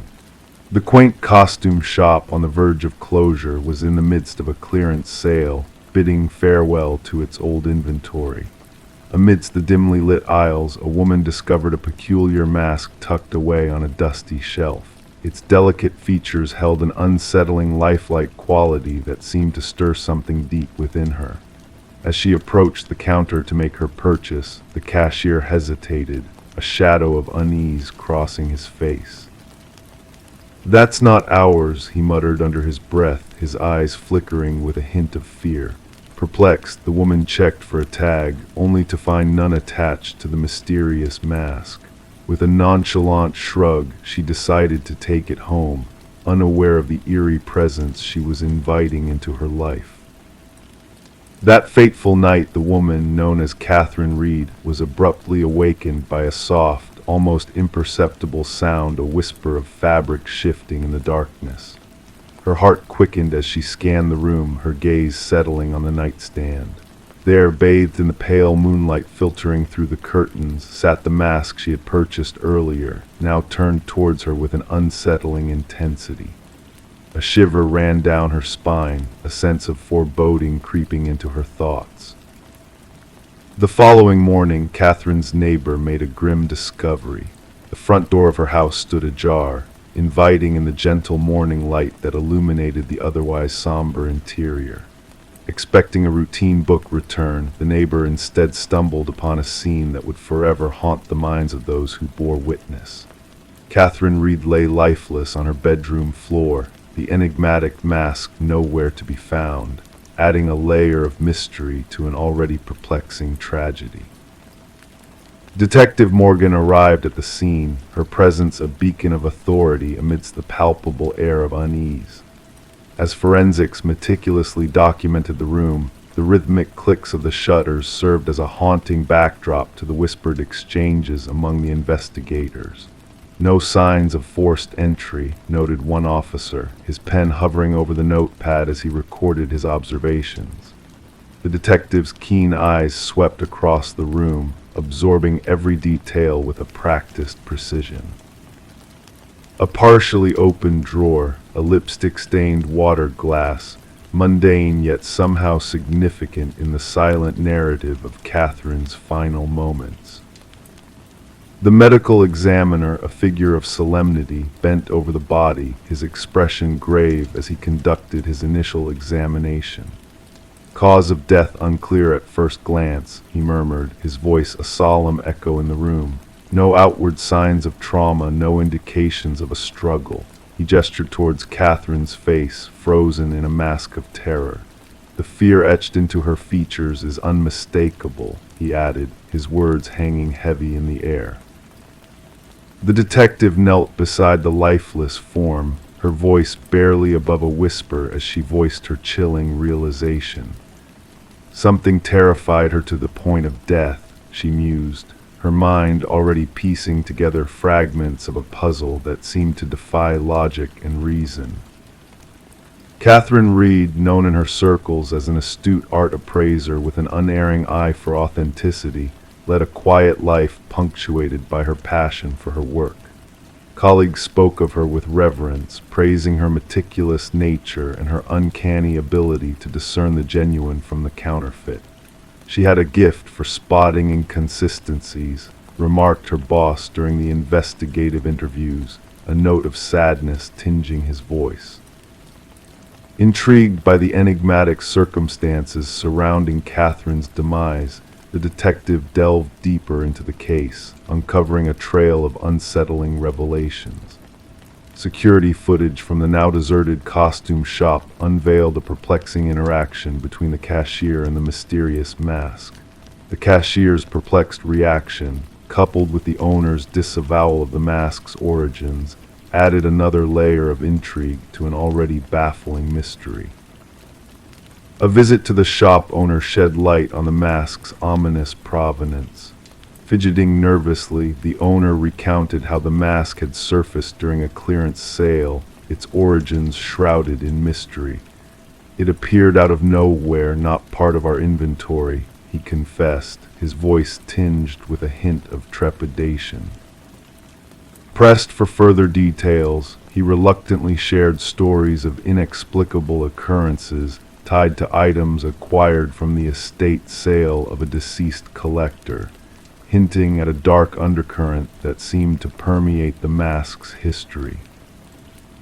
The breakthrough in the case came in the form of microscopic fibers discovered on Catherine's fingertips by the diligent forensics team. "She was clutching onto something," explained the lab technician, his voice tinged with a mix of curiosity and apprehension. These fibers, unlike any modern material, appear to be a blend of human hair and an unidentified organic substance that eludes identification in existing databases. As the investigation unfolded, a chilling pattern emerged, linking Catherine's tragic fate to a series of similar deaths spanning decades. Each victim had come into possession of an uncanny mask shortly before their demise, each bearing the unmistakable stamp of terror in their final moments. Yet the cases remained shrouded in ambiguity, their resolutions slipping through the grasp of those who sought answers. A retired detective, a veteran of one such elusive case, agreed to a clandestine meeting with Detective Morgan. In the dimly lit confines of a secluded room, he passed on a weathered file, its pages yellowed with age. "We uncovered inscriptions inside each mask, hidden behind the lining," he confided, his voice laced with a mixture of awe and trepidation. "Ancient symbols, believed to be linked to a ritual of soul transference," he added, his words heavy with the weight of centuries-old secrets. The turning point in the investigation came with the unexpected discovery of a journal concealed within Catherine's apartment, its pages bearing witness to her descent into a realm of terror and intrigue. In her final entry, penned with a fervor born of desperation, Catherine detailed her growing sense of unease, her haunting encounters with a malevolent presence lurking within the shadows of her home. Her research into the mask's origins, spurred by the cashier's cryptic reaction, unraveled a sinister connection to a series of unsolved deaths, each marked by the mask's insidious legacy. "The mask moves," she had scrawled in a frenzy of fear, her words a stark testament to the encroaching darkness that had enveloped her. "It watches me as I slumber, its markings mirroring those of past victims. The collector, its previous owner, met the same grim fate. Each mask claims a life before seeking a new host, perpetuating a cycle of dread and despair that spans generations." Armed with the harrowing revelations gleaned from Catherine's journal, The detective pieced together the fragments of a macabre puzzle, each detail adding a layer of horror to an already chilling narrative. The medical examiner, after exhaustive analysis, pinpointed the cause of Catherine's demise: cardiac arrest induced by an overwhelming surge of fear. What unspeakable terror could evoke such a visceral response, halting a heart in its final beats? The investigation took a sinister turn when surveillance footage from a vigilant neighbor's camera unveiled a startling revelation overlooked by the initial sweep of the crime scene. A figure, shrouded in darkness, emerged from Catherine's residence, the eerie silhouette adorned with a mask that bore a haunting resemblance to the one that had vanished from her side. The figure moved with a disturbing familiarity, echoing Catherine's gait yet devoid of the essence that defined her humanity, a puppet animated by unseen hands. A citywide alert was issued for the missing mask, a harbinger of dread that had slipped through the cracks of the investigation, eluding capture in its relentless pursuit of a new host. Months passed, the case slipping into the annals of unsolved mysteries, until whispers reached the ears of investigators regarding a peculiar mask surfacing in a distant vintage shop. By the time authorities arrived, the mask had exchanged hands, its new owner a ghostly enigma devoid of a paper trail. The enigma surrounding Catherine Reed's tragic demise lingers, a spectral presence that defies conventional explanation. The detective, haunted by the weight of unresolved secrets, keeps Catherine's journal close at hand, a grim reminder of the darkness that lurks beneath the surface of the mundane. In the stillness of the night, she startles awake, a sense of being watched casting a shadow over her thoughts. She secures her windows and bolts her doors, a silent vow to ward off the unseen malevolence that prowls in the shadows, waiting for its next unwitting victim.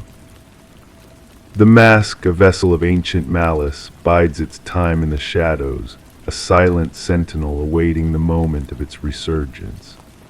And when it emerges once more, another soul will awaken to the soft rustle of movement in the night, only to find empty eye sockets fixed upon them, a chilling harbinger of the darkness that seeks to claim what lies beyond mortal sight.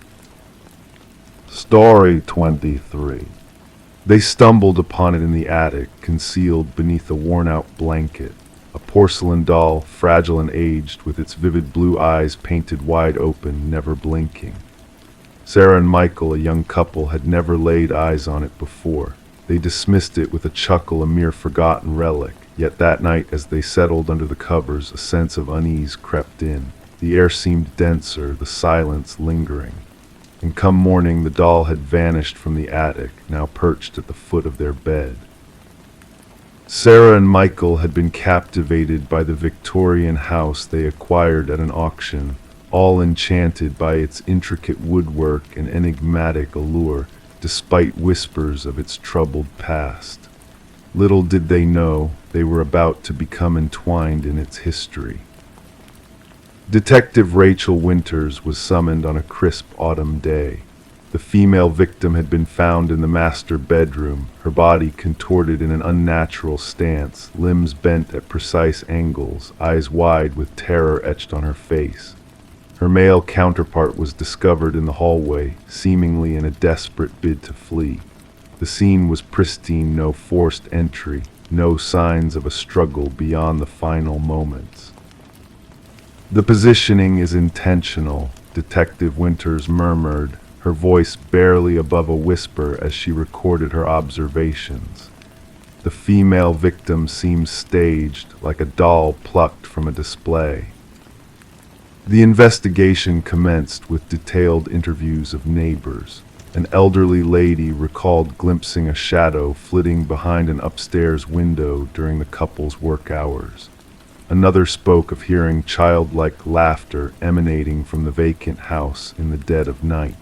Each tale added another layer of disquiet to the burgeoning case. Microscopic fibers akin to those found in antique doll attire, vintage cotton and silk, were discovered throughout the house, predominantly around the victims in the attic. More unnerving was the absence of fingerprints besides the victims, no foreign DNA, no footprints in the displaced dust. "It's as though the perpetrator was never physically present," remarked the lead forensic analyst. Delving into the property's history, a pattern emerged. 3 previous owners had met mysterious demises over 6 decades, each case unsolved, each riddled with peculiarities. A family had stumbled upon antique toys in freshly tidied rooms, while another had documented phantom footsteps in their empty abode. A newspaper clipping from long ago caught Detective Winter's attention. A famed doll maker and his daughter had once inhabited the house. The daughter's demise was shrouded in suspicion, the father questioned but never charged. Before his own tragic end, he crafted one final doll, a replica of his daughter, flawless in design. Sarah and Michael had commenced attic renovations just prior to their deaths, intending to convert the space into a home office. A breakthrough came with the unearthing of old photographs concealed beneath the attic floorboards. Amongst the images of the dollmaker's collection, one doll stood out, the very same discovered by Sarah and Michael.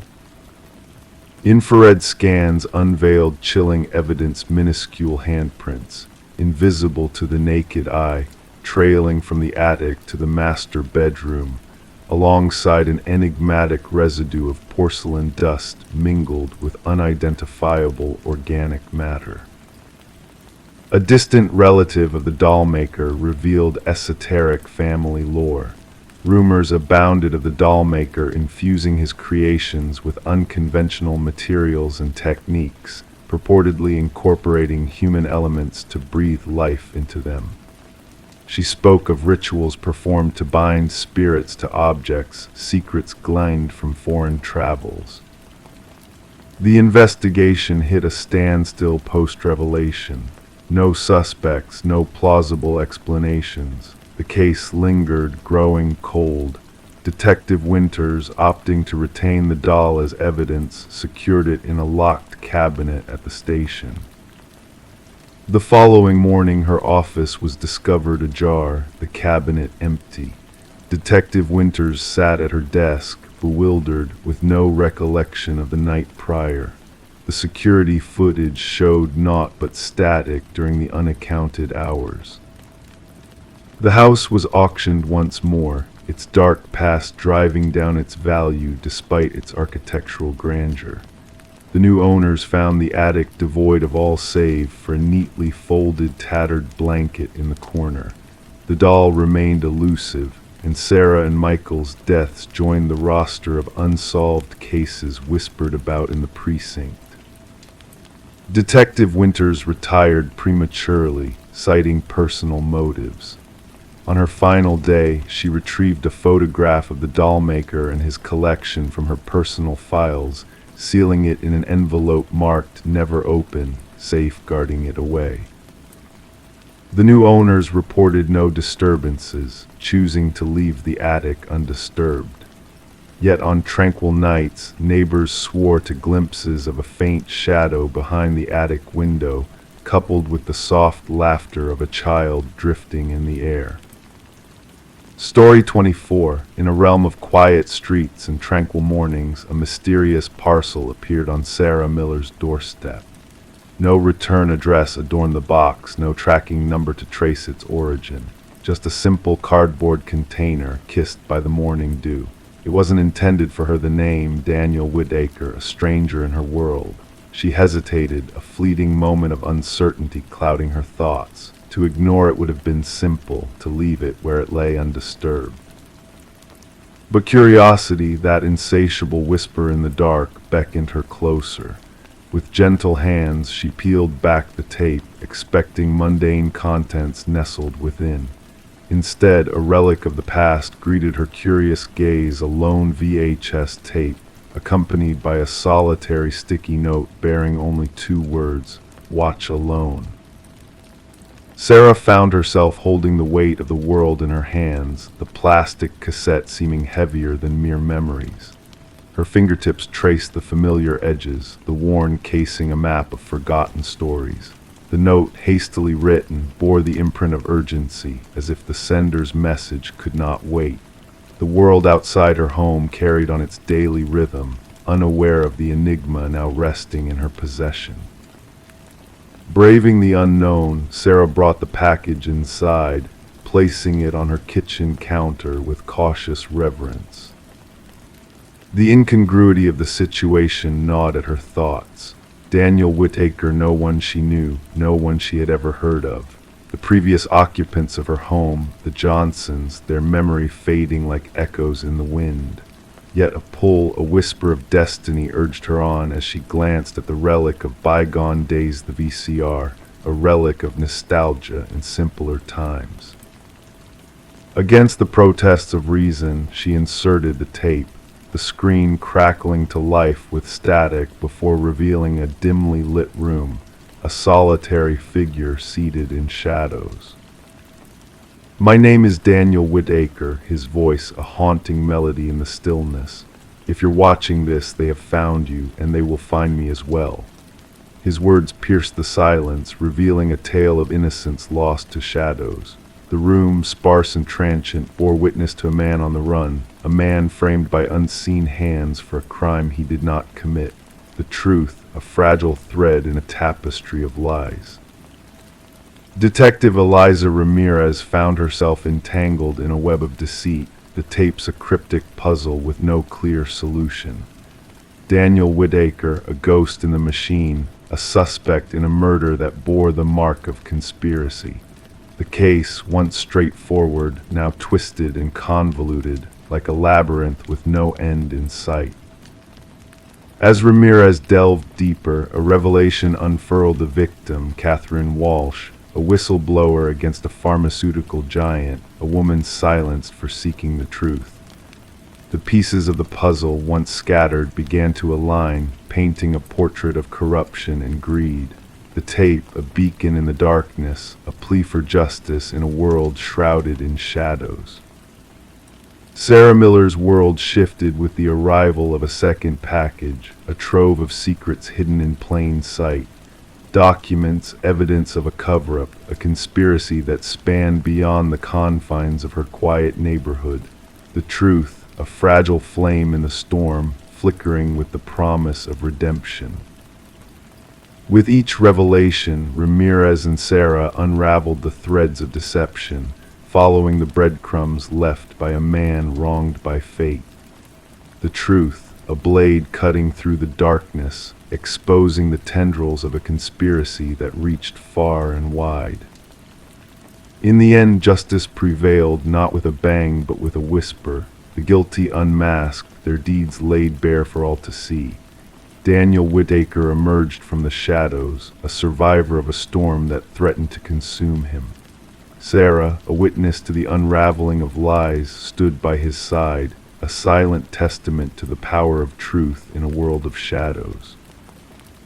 The VHS tapes, relics of a bygone era, now lay in evidence, a reminder that sometimes the truth arrives in unexpected packages, bearing unfamiliar names, waiting for a soul brave enough to seek it. And in the quiet of the night, as the world slumbered, Sarah Miller found solace in the knowledge that sometimes the wrong address leads to the right path. Story 25. She wiped away the steam from the mirror, gazing at her reflection. Everything seemed normal, her features familiar, her attire unchanged. Yet a subtle unease crept into her mind, a flicker caught in the corner of her eye, a movement that didn't belong to her. When she turned away, her reflection remained unmoving, watching. This was the moment that marked the beginning of Rebecca Thorne's unsettling journey. What unfolded would puzzle investigators and cast a shadow over the community for years to come. Living in solitude within a modest apartment in a serene suburban setting, Rebecca was known for her meticulous nature and reserved demeanor. Her life revolved around her work as a data analyst at a mid-sized company, a realm of routines and precision. There was nothing about her that hinted at her future role as the centerpiece of a perplexing criminal enigma. The initial signs were subtle. Objects in her home began to shift inexplicably, nothing missing, just displaced. A mug on a different shelf, books rearranged, her toothbrush out of place. She brushed off these anomalies as mere lapses in memory, attributing them to long hours spent immersed in work, staring at screens until reality blurred. Detective Marion Shaw first heard of these disturbances when Rebecca, after enduring weeks of unsettling occurrences, finally sought help from the authorities. Initially deemed non-criminal, the incidents were perceived as potential indicators of mental health concerns rather than criminal activities.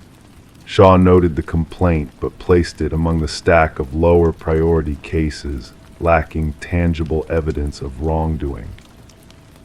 The pivotal moment arrived with the incident in the bathroom mirror. Rebecca recounted it vividly during her subsequent interactions with the police, how her reflection seemed to move independently, how she felt a constant sense of being watched.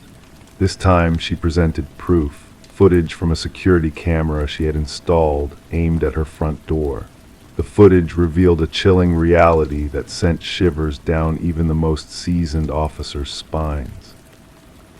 The grainy video captured Rebecca leaving for work in the morning, only to show an identical figure entering the apartment 20 minutes later, using a key. Forensic scrutiny of the footage revealed no signs of tampering or digital manipulation. The intruder moved and dressed exactly like Rebecca, even carrying her distinctive leather bag. Yet, according to time-stamped records from her workplace, Rebecca had already checked in at her office across town. "We're dealing with a doppelganger scenario," Detective Shaw informed her superior. "Someone who has meticulously studied Ms. Thorne and can replicate her with eerie precision." The investigation ramped up as fingerprints throughout the apartment matched solely with Rebecca's, with no foreign DNA traces found. Neighbors reported no unusual activities, only observing Rebecca's regular comings and goings. Mrs. Keller, a neighbor, mentioned a peculiar encounter where Rebecca returned home but did not acknowledge her, a departure from her usual behavior. Rebecca started documenting these disturbances in a journal. Minor alterations in her living space escalated, food vanished from her fridge, unexplained internet searches appeared on her computer, and unsettling selfies surfaced on her phone, resembling her but with subtle discrepancies that sent a shiver down her spine. "I feel like I'm losing my mind," she confided in Detective Shaw during their third meeting. "Or perhaps someone is orchestrating it to make me believe so." The breakthrough came when a pattern emerged in the security footage. The doppelganger only infiltrated Rebecca's space during her scheduled absences, therapy sessions, yoga classes, Sunday morning grocery runs, pre-planned activities with predictable durations. "Someone has an intimate knowledge of your routine," Shaw explained. "This isn't random, it's a targeted surveillance and intrusion." A forensic psychologist theorized that they were dealing with a fixation case, a person fixated on assuming Rebecca's identity, potentially aiming to supplant her entirely. Such cases, though rare, were documented in psychological studies, with the perpetrator often fixating on a victim who symbolized traits they desired: stability, beauty, success, normalcy. The investigation honed in on a former colleague of Rebecca's, Lily Winters, dismissed for escalating erratic behavior. Lily had worked closely with Rebecca, often remarking on their shared characteristics. Post-dismissal, she sent unsettling emails to Rebecca, hinting at a deep connection. "We could be mirror images," read one message. "Sometimes I feel more like you than you do." With a warrant in hand, Detective Shaw led a search of Lily's residence. What they uncovered turned a disconcerting case into a nightmarish ordeal. One room in Lily's apartment had been transformed into a shrine-like replica of Rebecca's bedroom. The walls were plastered with hundreds of images of Rebecca in various settings, completely unaware of being monitored. A closet held duplicates of Rebecca's attire, while detailed notes cataloged her habits, mannerisms, and speech patterns. The most chilling find was the collection of practice videos where Lily mimicked Rebecca's every move, progressing from awkward imitations to near-perfect replicas. "She aimed to become me," a stunned Rebecca whispered upon viewing the evidence. "Not just mimic me, but erase me." Forensic experts uncovered tools for crafting keys and cloning electronic access cards.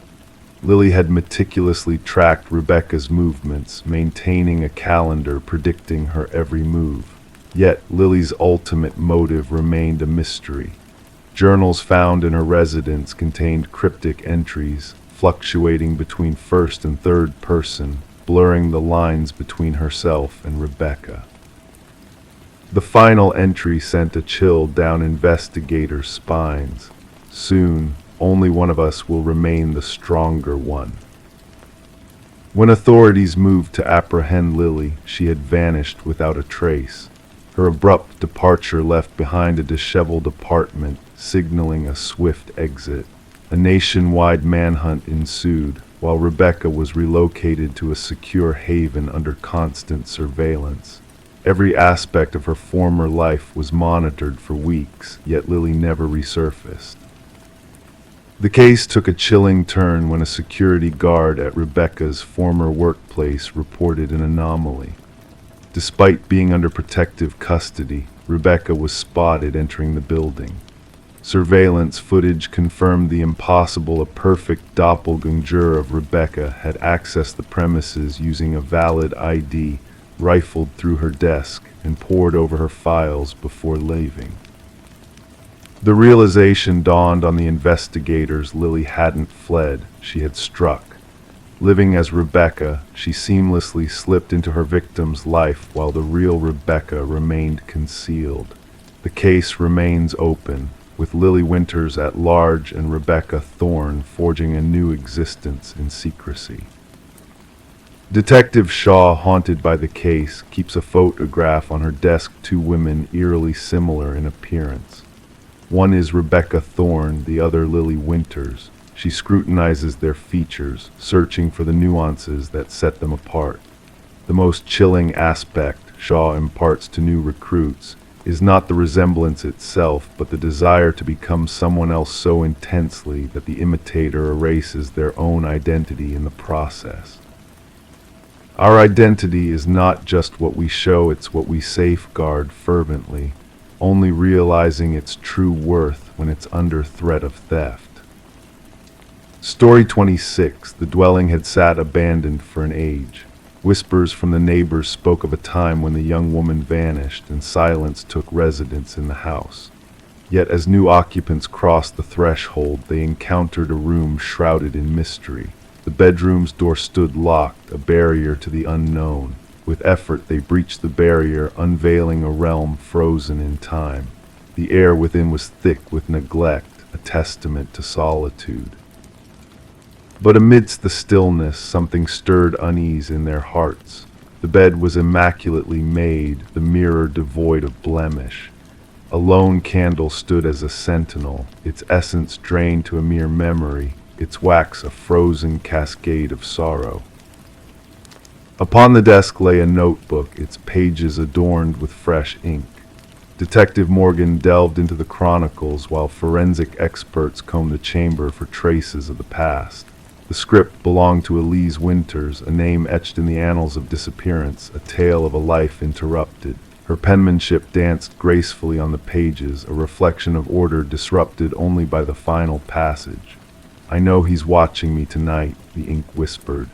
"The same specter haunts me, circling like a vulture." My pleas for aid fall on deaf ears. If fate befalls me, know it was no chance encounter. As the detective sealed the notebook in an evidence vessel, a scent lingered, a blend of dust and a subtle chemical essence, a hint of secrets veiled. The landlord loomed in the doorway, a specter of distress etched upon his pallid visage. "We scoured every nook ere listing the abode," he murmured, a tremor in his voice. "That portal was not sealed when we last trod these floors." Elise, a paralegal in the prestigious chambers of Harriman and Associates, wove a tapestry of diligence and solitude before her vanishing act. Colleagues recounted her descent into seclusion, her nocturnal vigils birthing shadows where once light dwelled. She lingered past hours, her overseer confided to the inquisitors. Whispers of irregularities in the Westridge files consumed her, numbers twisted, documents veiled in deception. Photographs of Elise adorned the investigators' tableau auburn tresses, eyes of earnest resolve behind scholarly lenses, a portrait of composure. The woman captured in stills seemed too composed to vanish, too methodical to dissolve into the ether without a trace. The chamber divulged scant clues, a void of struggle, a dearth of crimson. A snapshot frozen in time, as if Elise had merely stepped away, intent on return. The candle upon the bureau, a shroud of ebony wax, bore no scent, its warmth warping the wood beneath. "What say the findings?" Morgan inquired of the forensic custodian. "Multiple imprints, aged and faded, yet the peculiarity lies in what is absent. The doorknob stripped bare of impressions, inside and out. Likewise, the window fastenings remain sterile." The searchers pried loose the baseboards, scoured behind outlets, and probed for hidden recesses. Beneath a loose floorboard near the closet, they unearthed a trove, a waterproof casket concealing a flash drive and a key. The key unveiled a safety deposit at Northern Trust Bank, harboring yet another flash drive and a trove of documents. The papers unveiled a web of transactions linking Westridge Pharmaceuticals to clandestine coffers tied to Harriman and Associates. Digital sleuths unearthed a trove within the drive's audio logs and spreadsheets, painting a grim portrait of deceit shrouding Westridge's flagship elixir, Neurapax. The recordings echoed Elise's voice, entwined with that of Vincent Harriman, the firm's patriarch. "These truths must not surface," Harriman's voice echoed. "The adverse effects plague near half, not the scant 4% we profess. Should this truth dawn, our legacy crumbles and Westridge's stock plummets." "People perish," Elise's retort, a blade of defiance. "The seizures unfold as foretold in the original data." "This dialogue is naught but hearsay," Harriman countered. "What is spoken within these walls remains within, for all our sakes." Detective Morgan liaised with pharmaceutical overseers, unearthing the covert removal of Neurapax from the shelves post a spate of patient demises echoing Elise's clandestine documents. Subpoenas unveiled a thread connecting Harriman to Elise's vanishing act, a trail of industrial cleansers traced to his retreat, where traces of her essence lingered despite meticulous purging. The evidence, though circumstantial, wove a damning tapestry. The chamber's enigma endured until a tapestry of surveillance unveiled Harriman's nocturnal sojourn on the eve of Elise's disappearance. His silhouette graced the threshold, yet never departed through any visible egress. A structural savant uncovered a concealed passage within the closet, linking to subterranean arteries beneath the neighborhood's vestige. Vincent Harriman fell to justice during a tribunal, his protestations of innocence drowned by the tide of evidence. A jury's gavel sealed his fate, a conviction for the gravest of deeds, despite the absence of Elise's mortal coil. The executives embroiled in the deceit faced a reckoning of their own. The courtroom bore witness to Elise's mother, her voice a requiem for a justice long sought. My daughter's sanctum remained undisturbed, harboring the truths she sacrificed all to unveil. She never truly departed that room. Her crusade for truth endured, awaiting a seeker. The new tenants shunned the abode, leaving it a forsaken edifice once more. The walls whispered of secrets relinquished yet not erased. Locals skirted past under the shroud of night, some claiming a flicker of light in the chamber upstairs the sanctum where a maiden defied the shadows cast by men of power. Justice, a phantom visitor, found Elise Winters not in life but in the legacy she forged. The room she forsook was both her sepulchre and her testament. Story 27. The aged apartment held secrets within its walls, pipes that groaned, floorboards that whispered tales of times long past. Yet the new tenant, a young woman named Sarah, sensed a strangeness in the air. The footsteps that echoed above her were too precise, too deliberate for a building where she resided on the topmost floor. Each night, those measured steps danced across the ceiling, a haunting rhythm in the darkness. One evening, emboldened by curiosity, Sarah tapped the broomstick against the ceiling. The sound ceased abruptly, swallowed by an eerie silence. Then a single knock resonated from within the very confines of the ceiling itself. A shiver crept down Sarah's spine, but she chose to keep the unnerving incident to herself, attributing it to the quirks of an old building settling, or perhaps a small creature seeking refuge in the attic. As the nights unfurled, the footsteps persisted, a ghostly presence tracing unseen paths above her head.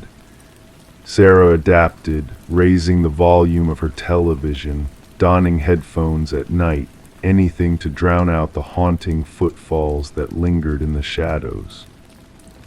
Detective Morris was drawn into the enigma of the apartment when a maintenance worker stumbled upon a concealed crawlspace during routine repairs. Behind a section of dislodged drywall, a hidden passage unfurled, defying the known layout of the building. Illuminated by a flashlight's beam, the narrow space revealed a clandestine living area, a realm of discarded wrappers, water bottles, and a tainted blanket, accompanied by a small notebook. The notebook held a chilling narrative of Sarah's every move, her routines, her visitors, her meals, her moments of solitude. The meticulous records transcended into an unsettling obsession, culminating in cryptic symbols scrawled along the margins. The subject resists my influence, the final entry lamented. She dares to disregard me. None can ignore me. Forensic experts delved into the clandestine passages, unearthing fingerprints that eluded identification in any database. The labyrinthine network of tunnels snaked through the building, connecting various apartments but converging on viewing points concealed within Sarah's abode. Interviews with current residents bore little fruit, as they reported no anomalies beyond the typical noises of communal living. However, former tenants unveiled a darker narrative, whispers of being watched, inexplicable disturbances driving them to flee in silence. A breakthrough emerged when forensic analysis unveiled microscopic blood traces within one of the hidden chambers, matching the DNA of a long-missing resident, Martin Weaver. His abrupt disappearance had left a void in the community, his final days clouded in mystery. Detective Morris revisited Martin's vanishing, unearthing a tale of discord with a reclusive tenant named Edward who had resided above him. Edward's pattern of transient living and peculiar demands for solitude painted a portrait of a man shrouded in secrecy. The investigators' pursuit led them to a remote cabin, a macabre lair adorned with images of unsuspecting residents, intricate schematics of building structures, and journals chronicling the manipulation of his captives. The cabin bore witness to a sinister past, marked by the disappearance of 6 former residents and the desolation of lives lost to Edward's twisted obsession. As the authorities grappled with the grim discoveries, a chilling revelation emerged, a new notebook tucked away in the shadows, hinting at a fresh hideout beyond their reach and a looming encounter set for that very night.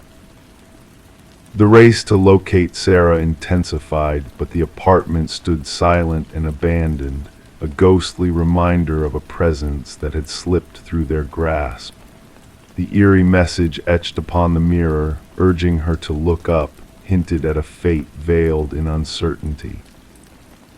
Edward, now identified as Edward Mercer, eluded capture, his legacy of hidden passages and unholy designs casting a long shadow over the community. Detective Morris, haunted by the specter of Sarah's plight, found himself ensnared in a web of unanswered questions, pondering the unseen forces that lurked within the walls. The tale of Sarah Coleman, lost to the whispers of the night, echoed through the corridors of time, a cautionary tale of hidden spaces and the watchful eyes that linger in the shadows. And as the darkness settled, Detective Morris found himself gazing upwards, listening to the silence, haunted by the echo of footsteps that danced above, in a realm where secrets whispered and mysteries slumbered.